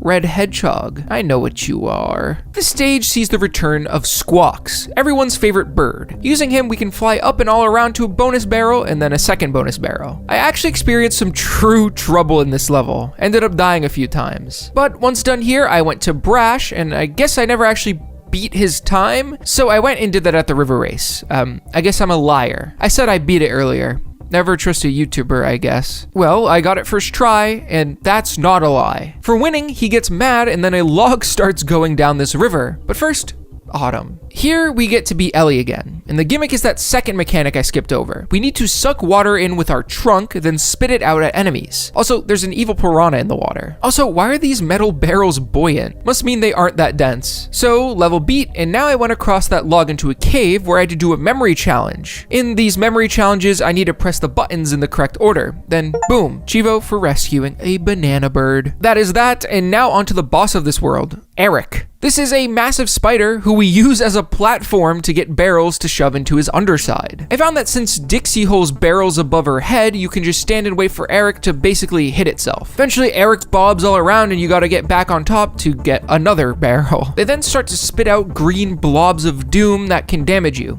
This one was pretty tough, but after a few tries, I got it done and got the achievement for beating every stage in Kremwood Forest. Leaving, I found another bear dude, but not the next world yet. I boated around and found another mystery memory cave to save another bird, but no next world. I ran around for quite a while without making any progress, so I went back to Funky's Rentals. Since I had the bandage here, Funky could repair the hovercraft, which let me drive over rocks. Through this, I found another cave and went above where the first 2 worlds were to get into the sunny island of Mechanos. Wait, it doesn't actually look so sunny. Anyway, the first stage is Fireball Frenzy, which is another one of these indoor levels. This time, it's a lot more industrial instead of mill vibes, which indicates that we're getting further into the game. There are these giant-eyed owl-like enemies that shoot molten lava balls into the foreground. There are some parts here where the owl actually kind of follows you around, making it so you need to time rope walking or falling really well. Or this elevator part part where there are two of them and we need to go back and forth and back and forth. I did really struggle with this DK coin a lot for some reason. It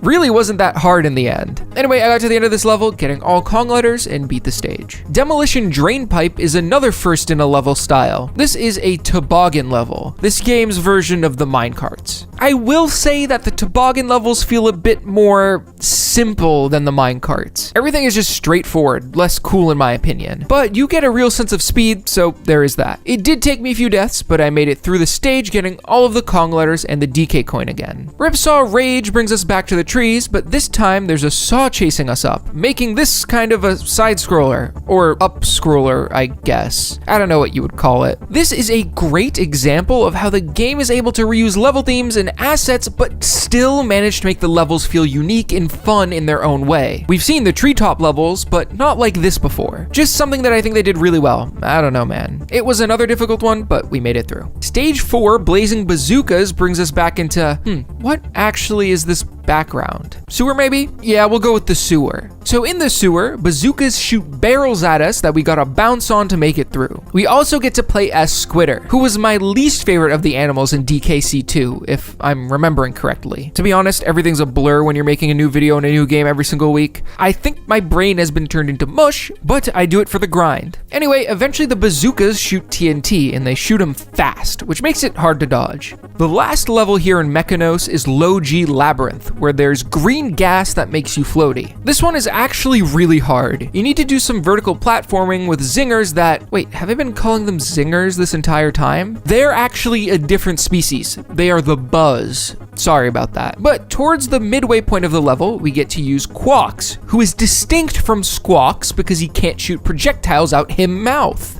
Instead, he can pick up barrels and throw them at buzzes to help clear path through the rest of the level. Surprisingly, I was able to find all of the Kong letters here, which meant I actually got every Kong letter in Mechanos, which popped an achievement. And then we can go and fight Chaos Carnage, which is probably my favorite world boss of the game. Once again, we get a unique fight where we need to use the blades that come out of the side of him as platforms to jump onto his head. After a few hits, his helmet sort of comes off and flies into the sky, revealing an actual head, which once again we need to hit while dodging lasers from the flying helmet. This boss is awesome. 10 out of 10. Next world is Cotton Top Cove, and I kind of want to go here in real life. It's cool looking. Anyway, cave, then into the first level, which is surprisingly our first level that is entirely underwater. This one isn't all too distinct from any of the other underwater stages in the other Donkey Kong Country games. It's pretty basic. But that's fine for the first water level in the game. We do get to use On Guard the Swordfish though, who is always a welcome addition. All Kong letters, boom. Rocket Barrel Ride. This one is a cool one. It's a mountainous cliff level and we go up, up, up in rocket barrels, as the name of the level might suggest. At some point, we come across Perry again, who we free from a box, and naturally we gotta bring him to the end of the stage. I did mess up a couple of times, mainly on this jump that for some reason was giving me some issues. But once we get to the no bird sign, we get a blue balloon for some lives as well as a Chivo, and this brings us right to the G for all Kong letters. Creeping Clasps is back on the boardwalk, which is another favorite level theme of mine. It's this and the trees. I like them. Vibes are good all around. Except for these dudes. I don't like them. The TNT guys are evil. But the issue with these ones is how quick the stages are. Like, took me less than a couple of minutes, then it's back to the cliffs in Tracker Barrel Trek, which introduces, well, the Tracker Barrel. They sort of just follow you around and you can move side to side with them. We get to play as Ellie again, who makes it possible to suck water from out of the waterfalls, which took me far too long to realize. Anyways, I found a blue balloon here for a Chivo. And then I went to the last stage of this world, Fish Food Frenzy. This is another full underwater level, but this time you have a piranha following you who gets hungrier and hungrier. And as Nibula gets to starving red mode, they attack you, which is not cool. We need to feed him frequently to appease him, kind of like me. Am I right, fellas?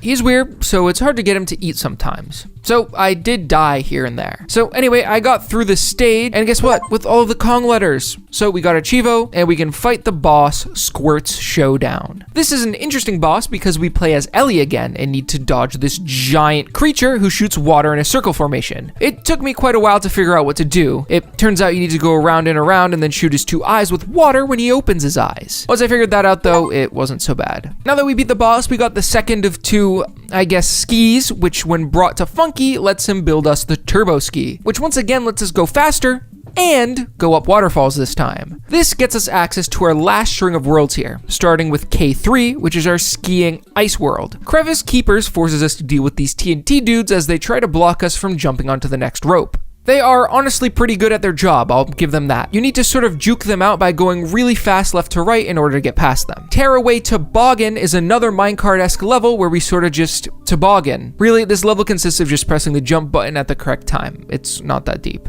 The next level is deep though. Deep down a waterfall we gotta climb. This was for some reason kinda tough, especially while trying the parts with Birdie here. I just kept falling down over and over again, like I really don't know what was going on. I was struggling with the falling barrels, eventually got back up with Parry and got a Chiva for that. Crackshot Croc is a super unique level, sort of reminiscent of an arcade shooter light gun game. Except this time we are the ones being shot at. As we use Squitter to get through this level, we are constantly being bombarded by lava balls with this green crosshair thingy. Then in Lemguin Luge, I don't know why these are Lemguins and not penguins, by the way. How are they distinct in any way? Is there a pun I'm missing? Usually everything is a pun in these games. Computer, why is it called a Lemguin?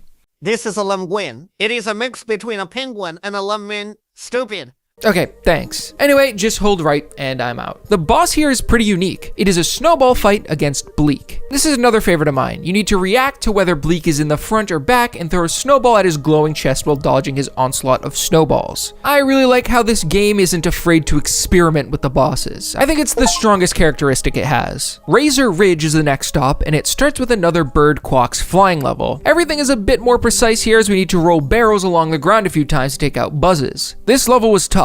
I mean, it took me multiple tries to get through. Flying with Quacks can be tough already. Feels like I'm almost playing Flappy Bird. But not only that, I was sucking and just really not taking time where I needed it. I died towards the end multiple times, which made getting through this stage a complete slog. After we go through this ski lift though, it's time to go into Kongfu's Cliffs, which is pretty interesting. Here we need to climb up this rope that is being burnt from the bottom. And as we know, fire and heat rise, which means that rope is catching fire quickly. At any rate, we gotta just climb while dodging buzzes and the such. Next is a water level, but this time it is dark. I know, spooky. Along the way, there are some fat yellow fish when rammed into blast the world with light so we can see. Otherwise, it's a pretty run-of-the-mill water stage where we delve deeper and deeper until we eventually reach the end. Pothole Panic though? Well, we get to use Squawks and then On Guard, then Ellie, then Squitter. I don't really know what this stage has to do with potholes. Seems a little random on the naming there. Final stage here is Ropey Rumpus. Once again, strange name. I think they just like alliteration and don't care whether the name kind of fits the stage or not. But here at least the ropey part makes sense. It's another stage that is largely on ropes. This time if we bring Parry to the end, he gives us a bonus barrel, which is pretty cool. Barbo's Barrier is probably my least favorite boss in the game. Basically, there's this big ass lurchin who we gotta fight against with On Guard. It's a little janky to get used to at first. We gotta hit the small lurchins that are guarding the big boss, then hurt her core. Then phase 2, we do something similar with the shell dudes that are basically homing missiles. Then hit the middle, then dodge spikes, and hit in phase 3. I think it took around 15 minutes to get a run that actually won. The final official world of this game here is Chaos Core, where we need to go into the core of the chaos. You're welcome, I just explained the joke. Before going in though, I decided to save at a save place and hit 50% completion for a Chivo. At this point though, we've seen most of the level design in this game, and this first stage doesn't really add anything too crazy into the mix. It's got like conveyor ropes, but they aren't too hard to deal with really. I mean, it could get difficult with the buzzes, but it was fine for me. Creepy Caverns had a fascinating gimmick though, blinking in and out of existence ghost barrels. Now that I think about it, there aren't really that many spinning barrels in the game, and this level is one that kind of fits that niche. It's really reliant on timing with the ghost barrels. You just need to make sure you're getting shot in the right direction or else you might get sad. Lightning Lookout is probably the hardest level in the game. Every few seconds, lightning will fall from the sky and basically home itself onto your skull. Also, if you're in the water, you'll get electrocuted. Monkey skeleton. Coindozer Clamber is kind of sick. So you know those DK coin guys? So they like to push you here. You can jump on their heads and stand there, but if you go on the platform they're on, well, you're gonna get pushed into the endless pit and die. Obviously, because of her hair twirl powers, Dixie is sort of the solution to this one. Gives you way more time to react to where you need to land and all that. Even still, it's a hard stage. This is actually the first one I game overed in, and oh my god, what the? This is terrifying! Why did they do this? Let's just skip by that and ignore. Anyway, we will be back for a pretty cool achievement later. Poisonous Pipeline is the last full stage of the main game, and it has an interesting special feature. See this purple stuff? Yeah, that swaps your controller D-pad. So left is right, right is left. confusing, and it hurts your muscle memory. That is really the only notable thing in the stage though. If the water didn't swap the controls, it would be really a nothing burger stage, not even worth talking about. Okay, final boss, which is a rehash of the fight against Chaos. Yeah, the robot man. This time the fight is really similar, except you need to hit the head with the barrel instead of jumping. After some hits, the head pops off, and we gotta deal with the real head that was hiding beneath the real head, which was hiding beneath the helmet. This shoots bombs, but we still hit it in the same way with barrels. Now, this was pretty tough, taking me a couple of tries to take it down. But we weren't done yet. We find out that in a Wizard of Oz-like scenario, Chaos is being controlled by King K. Rool, or well,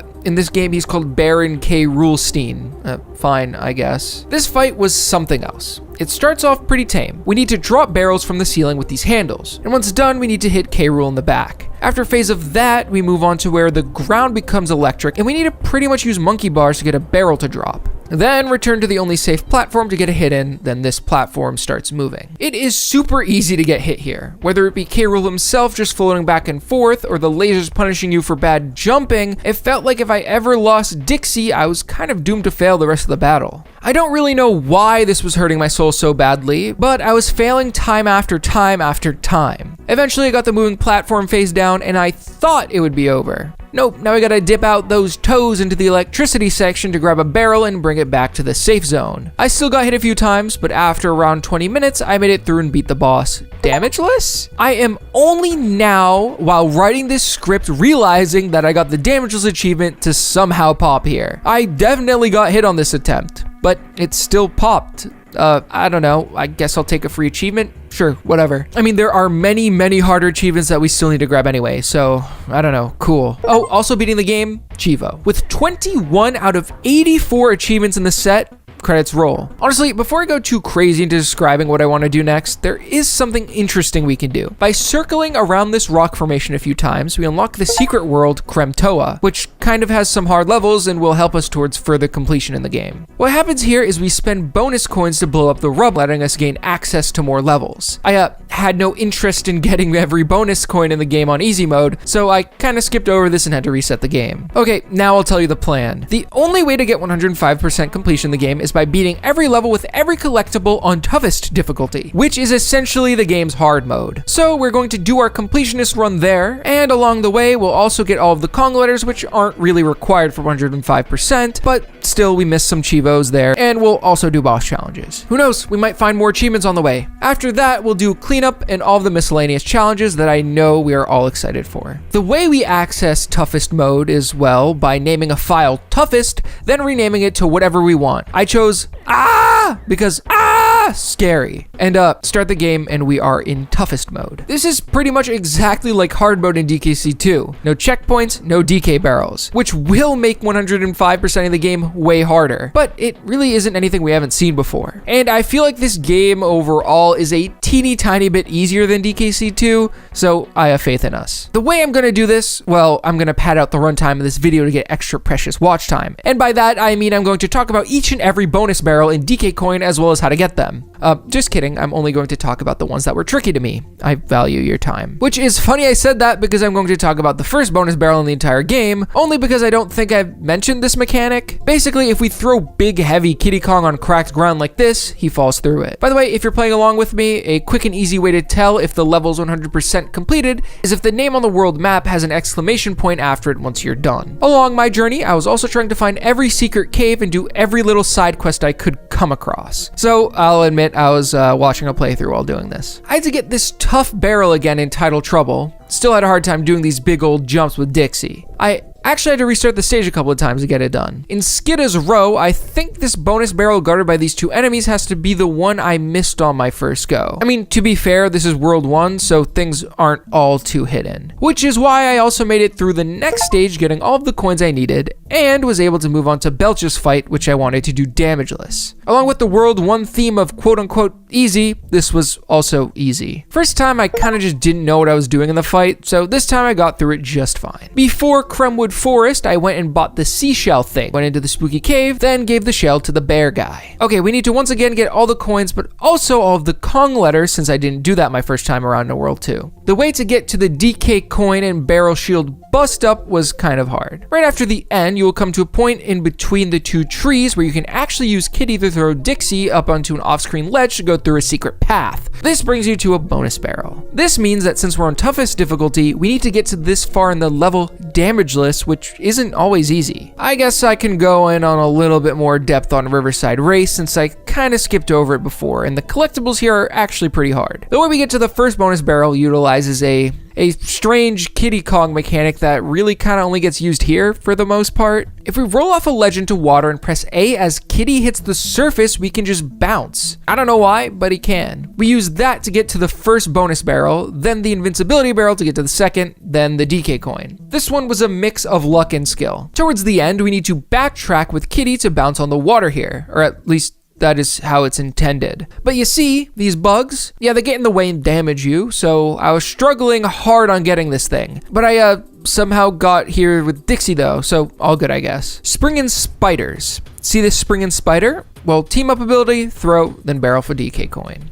I had to go back into Riverside Race to beat the time there again. After that, getting to the second bonus barrel in Bobbing Barrel Brawl is kinda tough. It is deep in the water, so we need to get a big drop in order to reach it. If we go past the bonus barrel, these bugs will fly back toward it, then we can chain some jumps and boom boom, the final coin in this world. And then also the final Kong letters as well. Cave, then now it's time to damageless fight Eric. So the issue here is pure John dumbness. I wasn't taking my time and really reading the boss movements, so ended up getting hit quite a few times. Whether it be that I was too hasty at trying to get on top of the boss or not focusing on the bouncing green balls, I was just going silly mode. But that being said, I eventually did this just fine. Before going into the next world, I saved and got an achievement for getting 10% completion on toughest difficulty, and then 25% completion as well. Then went and found a cave by the starting zone, won that, and went into Cotton Top Cove. In the first stage, we need to squeeze by these evil fish to find the second barrel, and in Rocket Barrel Ride, I almost had a mental breakdown after making it to the top, then falling in between the rock formations here and falling to my death. But when I got back up, I made it to the end just fine. Creeping Clasps has nothing of note on Fort, and the stage after just had a DK coin that was giving me issues. For some reason, the barrel just kept despawning on me. It was quite infuriating, because I need to climb the mountain a ton of times over and over again. Yeah, I spent 20 minutes in this stage alone. What of it? But thankfully, Fish Food Frenzy wasn't infuriating, at least for now. We'll be back and I will get sad at what we need to do. But for now, let's just enjoy the good times. Oh, and a Chivo for all coins. Squirt here actually has a decently challenging Chivo. We need to beat the fight in 3 cycles, and the way we do this is by basically being almost perfect at the fight. We need to hit Squirt's eye as much as we can in each cycle, which means knowing how many times the water is going to rotate, where to stand so we can hit the eye as quickly as possible, and also just like, we need good general mobility skills to use the controller, which I clearly do not have. I tried to hit each eye twice per cycle, and after a few tries, that was enough to get it down in 3 cycles. I went straight into Mechanos, where the first level had a really well hidden DK coin. Right after this elevator section, we can barely see a platform that we need to throw Dixie to. I don't know, I just never noticed it before. Good hiding spot. The toboggan level was decently challenging considering some of these barrel spots were kinda silly. That, and with no checkpoint barrel, this level is really hard. I was sent back to the start so many times you wouldn't believe. Ripsaw Rage, we can hit the wall with a barrel to get to the first bonus room. Then the second was really hard. I needed to get through the level quick enough to have enough time to pick up this metal barrel to get past a buzz, but it wasn't easy. You need to be essentially perfect to pull this one off. But once again, this is crazy far into the level, so fail, I cry. The challenge within is pretty unique though. We need to grab green bananas while invincible. That was cool, but just when I thought things were done, I died at the DK coin, which meant I had to go back to the top. Go this way instead to get the DK coin, and we're good. Blazing bazookas.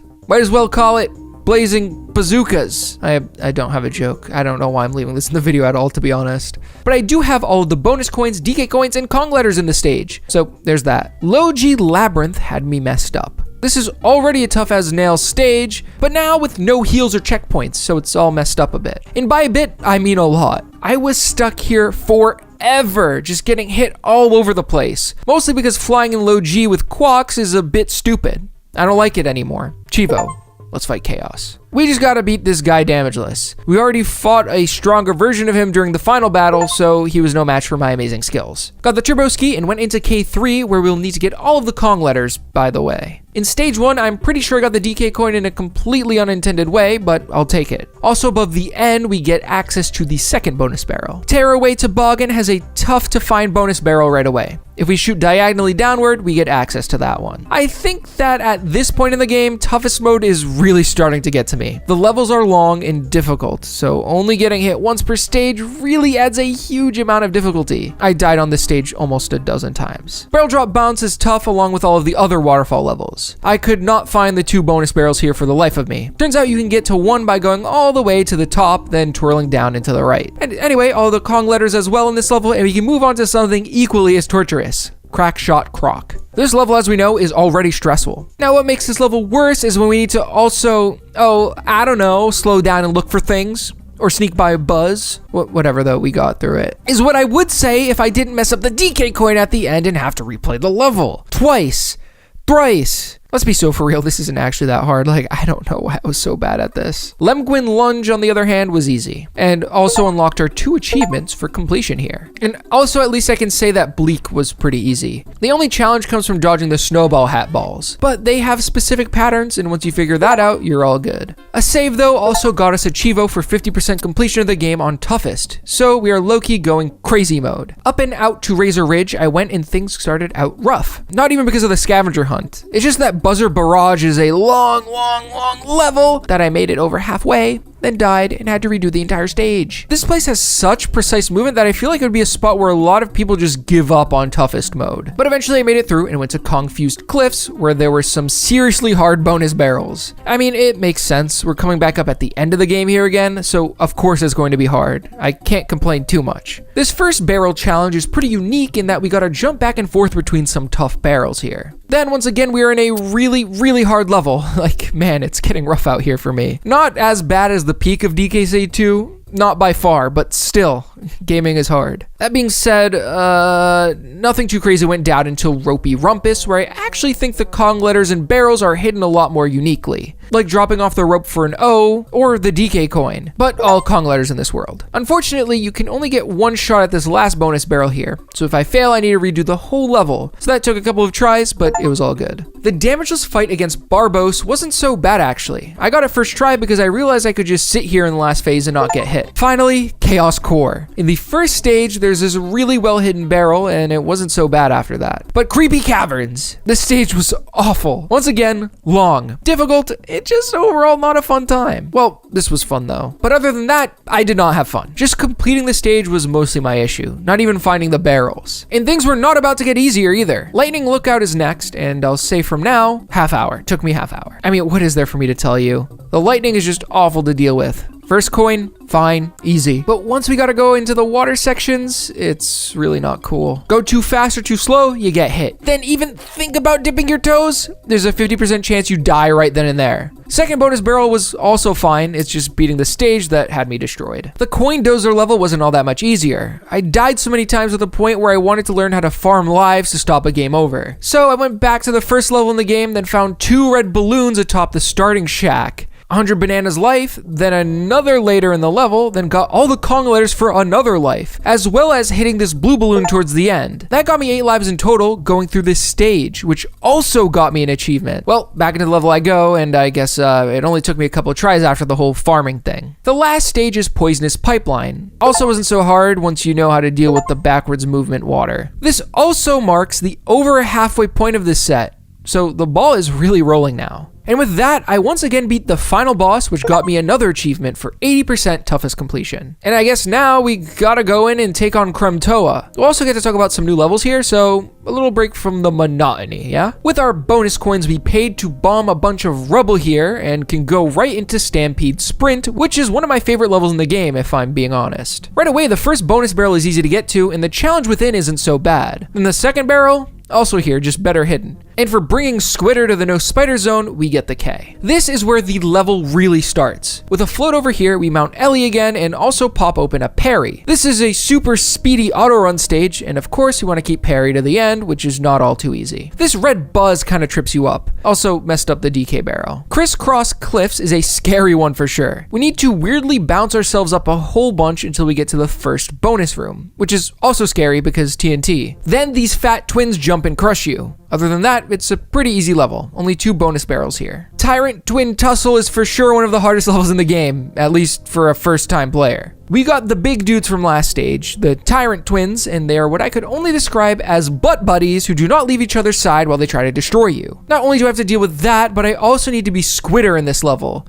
which actually makes things way easier as Squitter can destroy these guys. This stage has one of my favorite DK coin challenges. There are these barrels being shot, and we need to use Squitter to make platforms for them to roll on over to and the coin dude and all that stuff. The Squitter portion of this stage is easy, but once we lose them, things take a turn for the worse. I think I was stupid because the twins were giving me issues. A lot of issues. I don't think I saw their patterns, like I was just running into them like a bozo. At first they felt really unfair. Then slowly but surely I started to figure things out. Bananas signify where you can stand, and that's the puzzle. Anyway, I got all the Kong letters, and this banana past the goalpost is the bonus barrel. Challenge inside was not chill, but eventually I got it down and completed the stage. But bad news, there are actually 3 bonus barrels here, so I went back in. Turns out the 3rd barrel was over halfway through the level and required team up, which meant I couldn't get hit. I tried over and over and over and over, until eventually making it here and getting the last bonus coin. Level 4 of Kremtoa is Swoopy Salvo, and bless the heavens above that this is at least a little easier than what we just did. Not by too much though. So we use squawks to fly around these treetops, and I really like this idea. That is until this section where I had to go through a hole with birds flying through. It's tough to get through without getting hit, especially this part here where we need to somehow get in the center of these buzzes. Eventually I did that, got the bonus barrel there, missed the DK coin, and got all the Kong letters. Back in, I did it all again and got what I needed to and was out. Weirdly, I only needed 1 more DK coin. And that's because we now have enough bonus coins to get to that final level, which is very unique.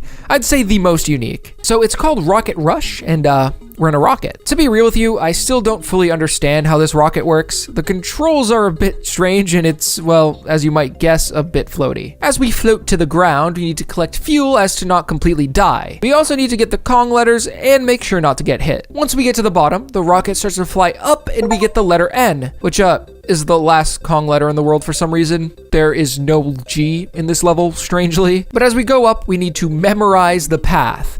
Because if we hit anything at all, we pretty much die because we will run out of fuel. I don't know how you're meant to do this without memorization and doing it over and over again. It's a little strange and not my cup of tea since it's not really possible to just read what's coming up and react accordingly. It took me about 10 minutes of trial and error, but that was about it. Once at the top, we got what is effectively a free DK coin, which is the final DK coin in the entire game. Would you look at that? All done here. Now though, since we have all of the level cogs, Kremtoa turns blood red and we get access to the true final boss, Nautilus. This is a harder, more unique K-Rool fight. He is off in the background and we need to throw a barrel through the sucky ceiling to hit him in the background. Once we do, he comes to the foreground and we get 2 hits in with more barrels, standing atop these electricity coils. Phase 2 is sort of similar, except the conveyor ground starts to move after the first hit, which can really mess up your movement, dodging, and throwing. Eventually, the electricity starts to shoot lasers. I didn't know what to do until I found that if we walk to the opposite side of the barrel, we don't get hit. From there, I panicked and lost again, but the next time I got to that point, I was all good and beat the boss. Something interesting did happen though. I beat the boss and a few frames later got hit, which still triggered the damageless Chivo, which makes sense. The boss was dead and that is what it is checking for. Then I got the normal Chivo as well for beating the boss. But as you see, I died immediately after. So I won, but I lost. So I had to do it all again, which this time I got a Chivo for getting that last DK coin he drops. I don't know, it was just kind of funny. Nothing really happened though as we beat the game. And that's because even though we have 100% of all the levels, there's still more to do. You know the bear guys I've been talking about and all that? They have what are effectively fetch quests. And there are also some more secret caves for me to find. First thing I did was get access to my fancy new helicopter from Funky and flew all around the world. I found caves, brought things to different people, people and got the only missable achievement, which was to refuse to give Bjorn the wrench, which makes you need to pay to use the second ski lift over here. I really just ran around following a tutorial for 20 minutes, and this isn't a guide per se, so I'm not going to waste my breath telling you where everything is. Eventually, I found the final cave, which got me a Chivo for saving all of the birds in the game. Then, get ready for this. This is about to be insane. Go to save at Wrinkly's, Chivo for 100%, 103%, and 105% on toughest difficulty. With that, we can also watch the creepy true ending with this scary bird with a ponytail who helps drive K. Rool away after dropping an egg on his head. And that's that, the 105% experience of DKC3. But still, we aren't done. The fun is truly about to start here with the 30 level specific challenge Chivos. You know, the ones I'm personally always looking forward to. First one up isn't so much a challenge as it is an Easter egg. After opening up the boss level in Kremtoa, if we go into any stage in this world, everything is now red. So for beating a stage while it's like this, we get our first of these miscellaneous achievements. From there though, we're going to need to do 2 Chivos that are going to help us greatly when we go for the speedrun. In both Worlds 1 and 2, we need to find all of the warp barrels. In Lake Orangatanga, there are 5. The first is in Lakeside Limbo in the sky to the left of the first DK barrel, then in Doorstop Dash at the first place where we need to go to the left. Then in Tidal Trouble, it's on this first gate pole thing. If we throw Dixie to the left, we should find this warp barrel. For Skidda's Row, it is to the left of the first house you can go onto. And finally, Murky Mill, right at the top of the first elevator. Then for Cremwood Forest, the stage 1 barrel is after the O. When you come into the tree on the right side, drop down here. The one in Riverside Race is sort of tough since you have the bugs chasing you, but it is at the start of the first water section here. Squeals on Wheels is back to easy mode though. Right past the first door, Springin' Spiders is also pretty much right at the start. And finally, Bobbing Barrel Brawl above the Fat Bird. And we're all set with bonus barrels. Now, I have 2 extra life-related achievements to get. The first one is in Blazing Bazookas near the end where the G is. We just need to rope to the end. Then the second one is in Buzzer Barrage in Razor Ridge. At the end, if we bounce up the right side hole, we find another balloon. I now have 6 hole-related achievements. Go ahead, clip what I said. I don't care. But apparently, if you pay close attention, there are holes in the ground that we can find. I guess I'm not observant because I didn't find a single one while playing. The first set is in Bobbing Barrel Brawl. There are 2 here. One is below the DK coin guy, and the other is at the very end after the Ellie sign. The 3 in Krevitz Creepers are below the bonus barrel. After this buzzer rope part here, and right at the very end. In Buzzer Barrage, 1 is at the very start, then 2 at the very end. 1 is below the sign here, and then I had to get 1 right at the start of Ropey Rumpus. For Conveyor Rope Clash, we've got 1 after the O, and right after the DK Coin Man. Then we need to get 1 and 2 in Creepy Cavern. We need to head into Lightning Lookout where there are 2 holes. This one is probably the hardest of the bunch. We need to carefully time our Kitty Kong chucks to not get hit by lightning, which is easier said than done, but eventually I got those, then had to get 2 in Coindozer Clamber as well. The final of this set of Chivos is in finding 1, 2, 3 of the holes in Crisscross Cliffs, and then 1 more in Tyrant Twin Tussle. With that, there are no more holes for us to find, and we can now get a couple more quick ones. We need to be any stage with alternative colors. In order to activate the alternative colors mode, we'd use the LRLR code we did for Toughest, name a file color, then beat a stage. Then I need to also do something similar by naming a file Mary. When we do this, the stars in the bonus room are ornaments. Finally, we need to name a file Water and go into this waterfall and win to get 85 bonus coins instantly. Now it is time for the real challenging stuff. Our next 15 achievements are all level-based challenges, starting off with trying to beat Skidda's Row without ever letting go of right. I always like challenges like this. It forces you to think a little outside of the box to beat stages by taking away an entire part of your toolkit, an entire direction in this case. For me, the challenge here came from needing to damage boost in certain parts. There were sections where I needed an extra Kong in order to get by an obstacle without pressing left. And if I got damaged prior to that point in my entire run, I was as good as dead. The issues were at these parts here with the Skiddas. I need to use Kitty to get by them without getting damaged so that I could later damage boost my way past the next set of Skiddas. This took me way more attempts than I would like to ever admit, but when I did, I made it right to the end, no problem. Now I need to enter this second bonus room Barrel Shield Bust Up as Kitty only, no team up. This was really as simple as doing some well-timed jumps. You can retry this as much as you need really quickly, so it wasn't very hard at all actually. Next up is beating Brash's record in the race level while also beating both bonus zones. When you know where the bonus zones are and how to get to them, this also isn't so bad. There is plenty of time to spare. Well, unless you get his exact time down to the millisecond? That is insane. RA devs, give me a free 50 points for doing that. but I got it after. Then I had to beat Demolition Drain Pipe without ever defeating an enemy or using the checkpoint barrel. This took a few tries, but also wasn't all too bad. The next one here is kind of insane actually. I need to hit Chaos 3 times in a row without touching the ground. The way this needs to be done is by using Team Up, getting the first hit in, then fairly precisely throwing Dixie and catching her to basically air stall to get multiple hits in a row. It took me a long time to get down because, well, like I said, it's a precise trick. You need just the right height to jump on this bucket head, then keep at around that height to get all of your hits in. Only took about 10 minutes though. Now onto Creeping Clasps, where I need to beat the stage without ever using a rope or checkpoint barrel. This one is definitely one of my favorite challenges in the entire set. In order to pull this off, we need to do a delicate dance with this fish here who pretty much follows you around the entire time. You seriously need tight movement to pull this off properly. You sort of need to figure out this pattern of jumping back and forth and making progress to the right. It's pretty hard, but you can get this down without all too much trouble. It took me around 20 minutes. Now is one of my least favorite achievements in the set. In Fish Food Frenzy, I need to make it to the end of the level without letting Fish here go below blue health. The way we do this is by constantly feeding him at pretty much any food we come across, which may sound pretty easy, but it doesn't feel like the stage was made with this challenge in mind, meaning we need to have almost perfect swimming if we want to be able to pull this off, which does make this a worthy and good challenge. I just don't really like the water physics in DKC3 as they can feel a little unpredictable at times, and the fish we're trying to keep happy is a menace to deal with.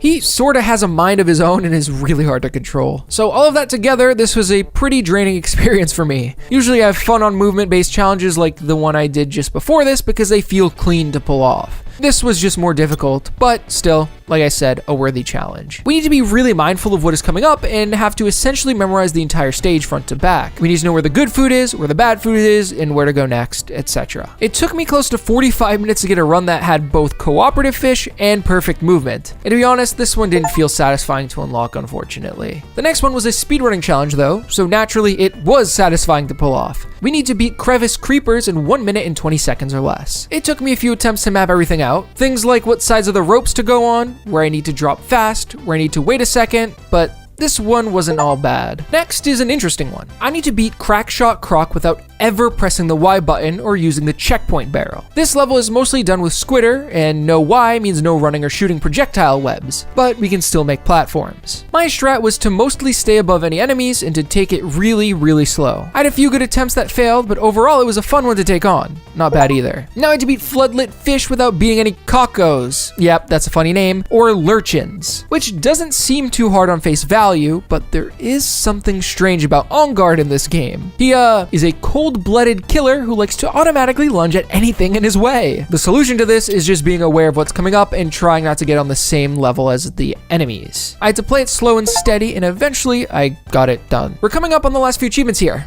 Yeah, I know, sad. And what we gotta do next was honestly one of the easier ones. We need to get through Pothole Panic without using any animal buddies. The only challenge comes from this trick you need to do at the start. We need a well-timed roll damage boost into Dixie Twirl to land on this platform. This is where I got stuck the longest. Took me a while to get this down, but it's right at the start of the level, so that makes the grind pretty simple. After that, the level is pretty easy. You need to throw Dixie here and there, but that's all. Now is one that I saw a lot of people complaining about. Getting through Lightning Lookout, damageless. But I honestly didn't find it to be all too bad. When I could, I would hold something above my head to stop any shock damage and just paid attention to whatever the game decided to throw at you. It was only like a few tries for me. This is an interesting one. Beating Coin Dozer Clamber with getting 9 or less bananas. It's surprisingly forgiving. I didn't even plan a route or anything. I just used Dixie to float over and around bananas. At this part here, I actually used Kitty to throw Dixie over these bananas. This only took a handful of tries as well. I have to next enter and complete the first bonus room in Crisscross Cliffs without pressing the B button, also known as jumping. This is actually pretty cool. What you need to do is get over to the bonus room, tag team yourself to the opposite side of the screen here, then basically throw Dixie on her own to the perfect spot so you can farm the green bananas to finish this one.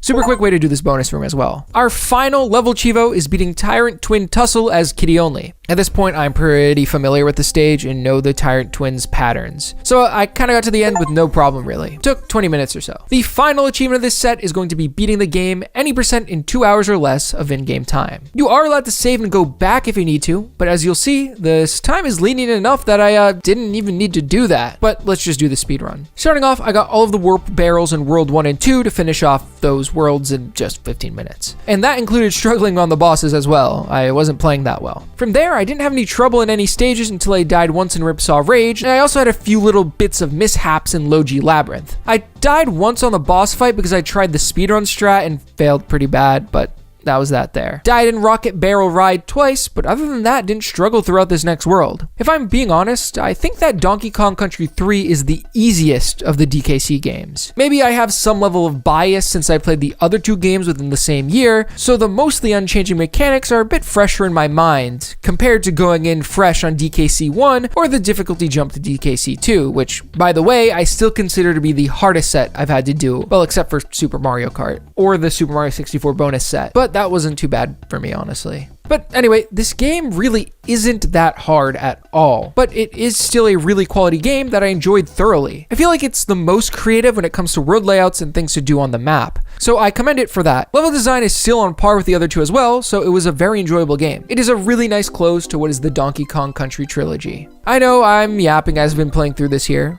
but I do hate to say it because this is a little bit bittersweet, but I went to check my save right before the final boss of this game, and we have a full 42 minutes to beat the final boss. Yeah, like I said, forgiving on this timer. But we take on K. Rool one final time, and we have gotten the achievement, and mastered the final game in the Donkey Kong Country trilogy in 23 hours and 44 minutes. Well, that's it for DKC 3. I know a lot of people have been requesting it for a long time, so I hope you enjoyed. At the start of this DKC journey, I had only played through most of the first one and didn't expect to master the whole thing within a year, but here we are. Thanks for watching, and I'll see you next week with another video. Pajamajohn 2026 Supremacy.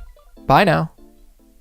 I feel like Donkey Kong Country 3 is like the most forgotten about entry in the Donkey Kong Country games. I think that games are coming out yearly, and then you got 1, then 2, then 3, like right after each other. And then by the time you get to 3, you don't have any of the original characters in it. There's no Donkey Kong, there's no Diddy Kong.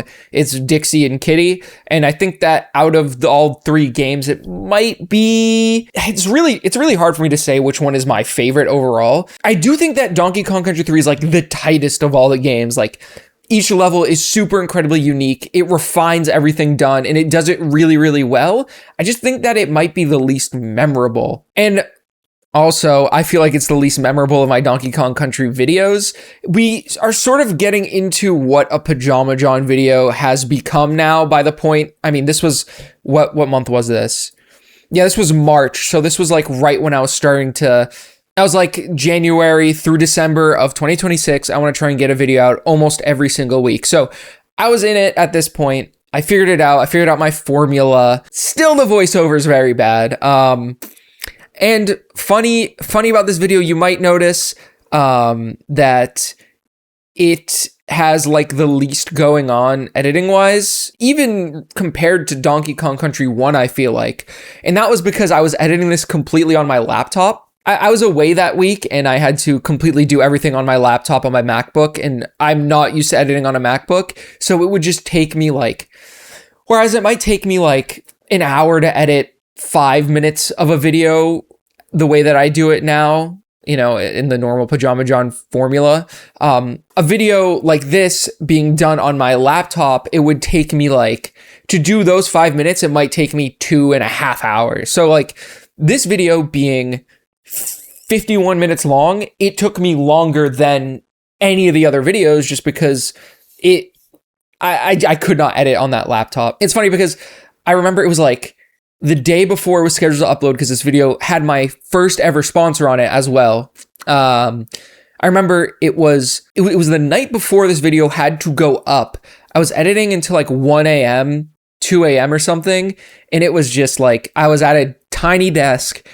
All I had was a mouse and my MacBook, and I just went to town with it. So I feel like this video unfortunately did suffer from that. As far as like completion of the set goes, this was another really, really good set. I think one of my favorites was having to beat that K. Rool fight while your controls are all messed up. And I think overall the ending of this game is really, really fun, and getting the 103% completion or whatever it is in this game is like, it was a really great experience. And I honestly wish that I could redo a little bit of this video.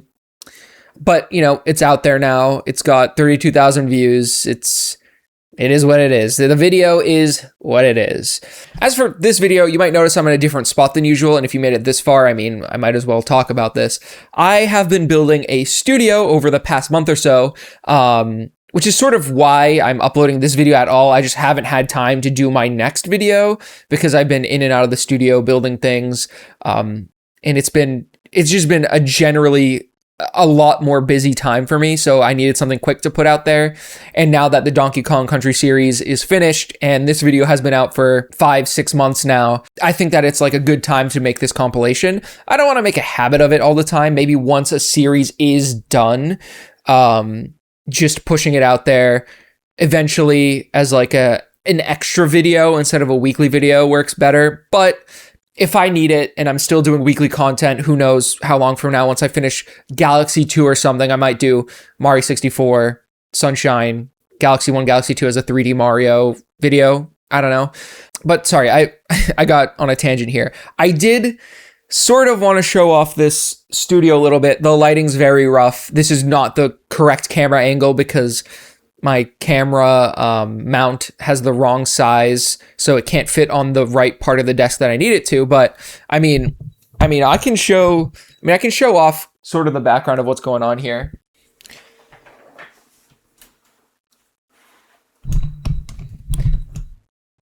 Like I said, right now it's completely like not the right angle, not anything crazy. But I did work really, really hard on getting this set together. It's still not done. A bunch of stuff is going to go over there on the shelves. It needs lighting because it's pretty dark back there. Ooh, something I do want to show off that's not in screen right now. I want to show this. You see that? You see that up there? Yeah, that NES box is one of my prized possessions, as well as there's the NES on the shelf behind me. So, as far as that goes, there's a lot that's going to change, and I'm really excited about it, and more announcements coming soon. More announcements. There's a reason for this studio. Let's just say that. Okay, thank you all for watching this video. I appreciate it. Do all the liking and commenting and whatever, and I hope that this compilation was worth putting out there. All right, see ya.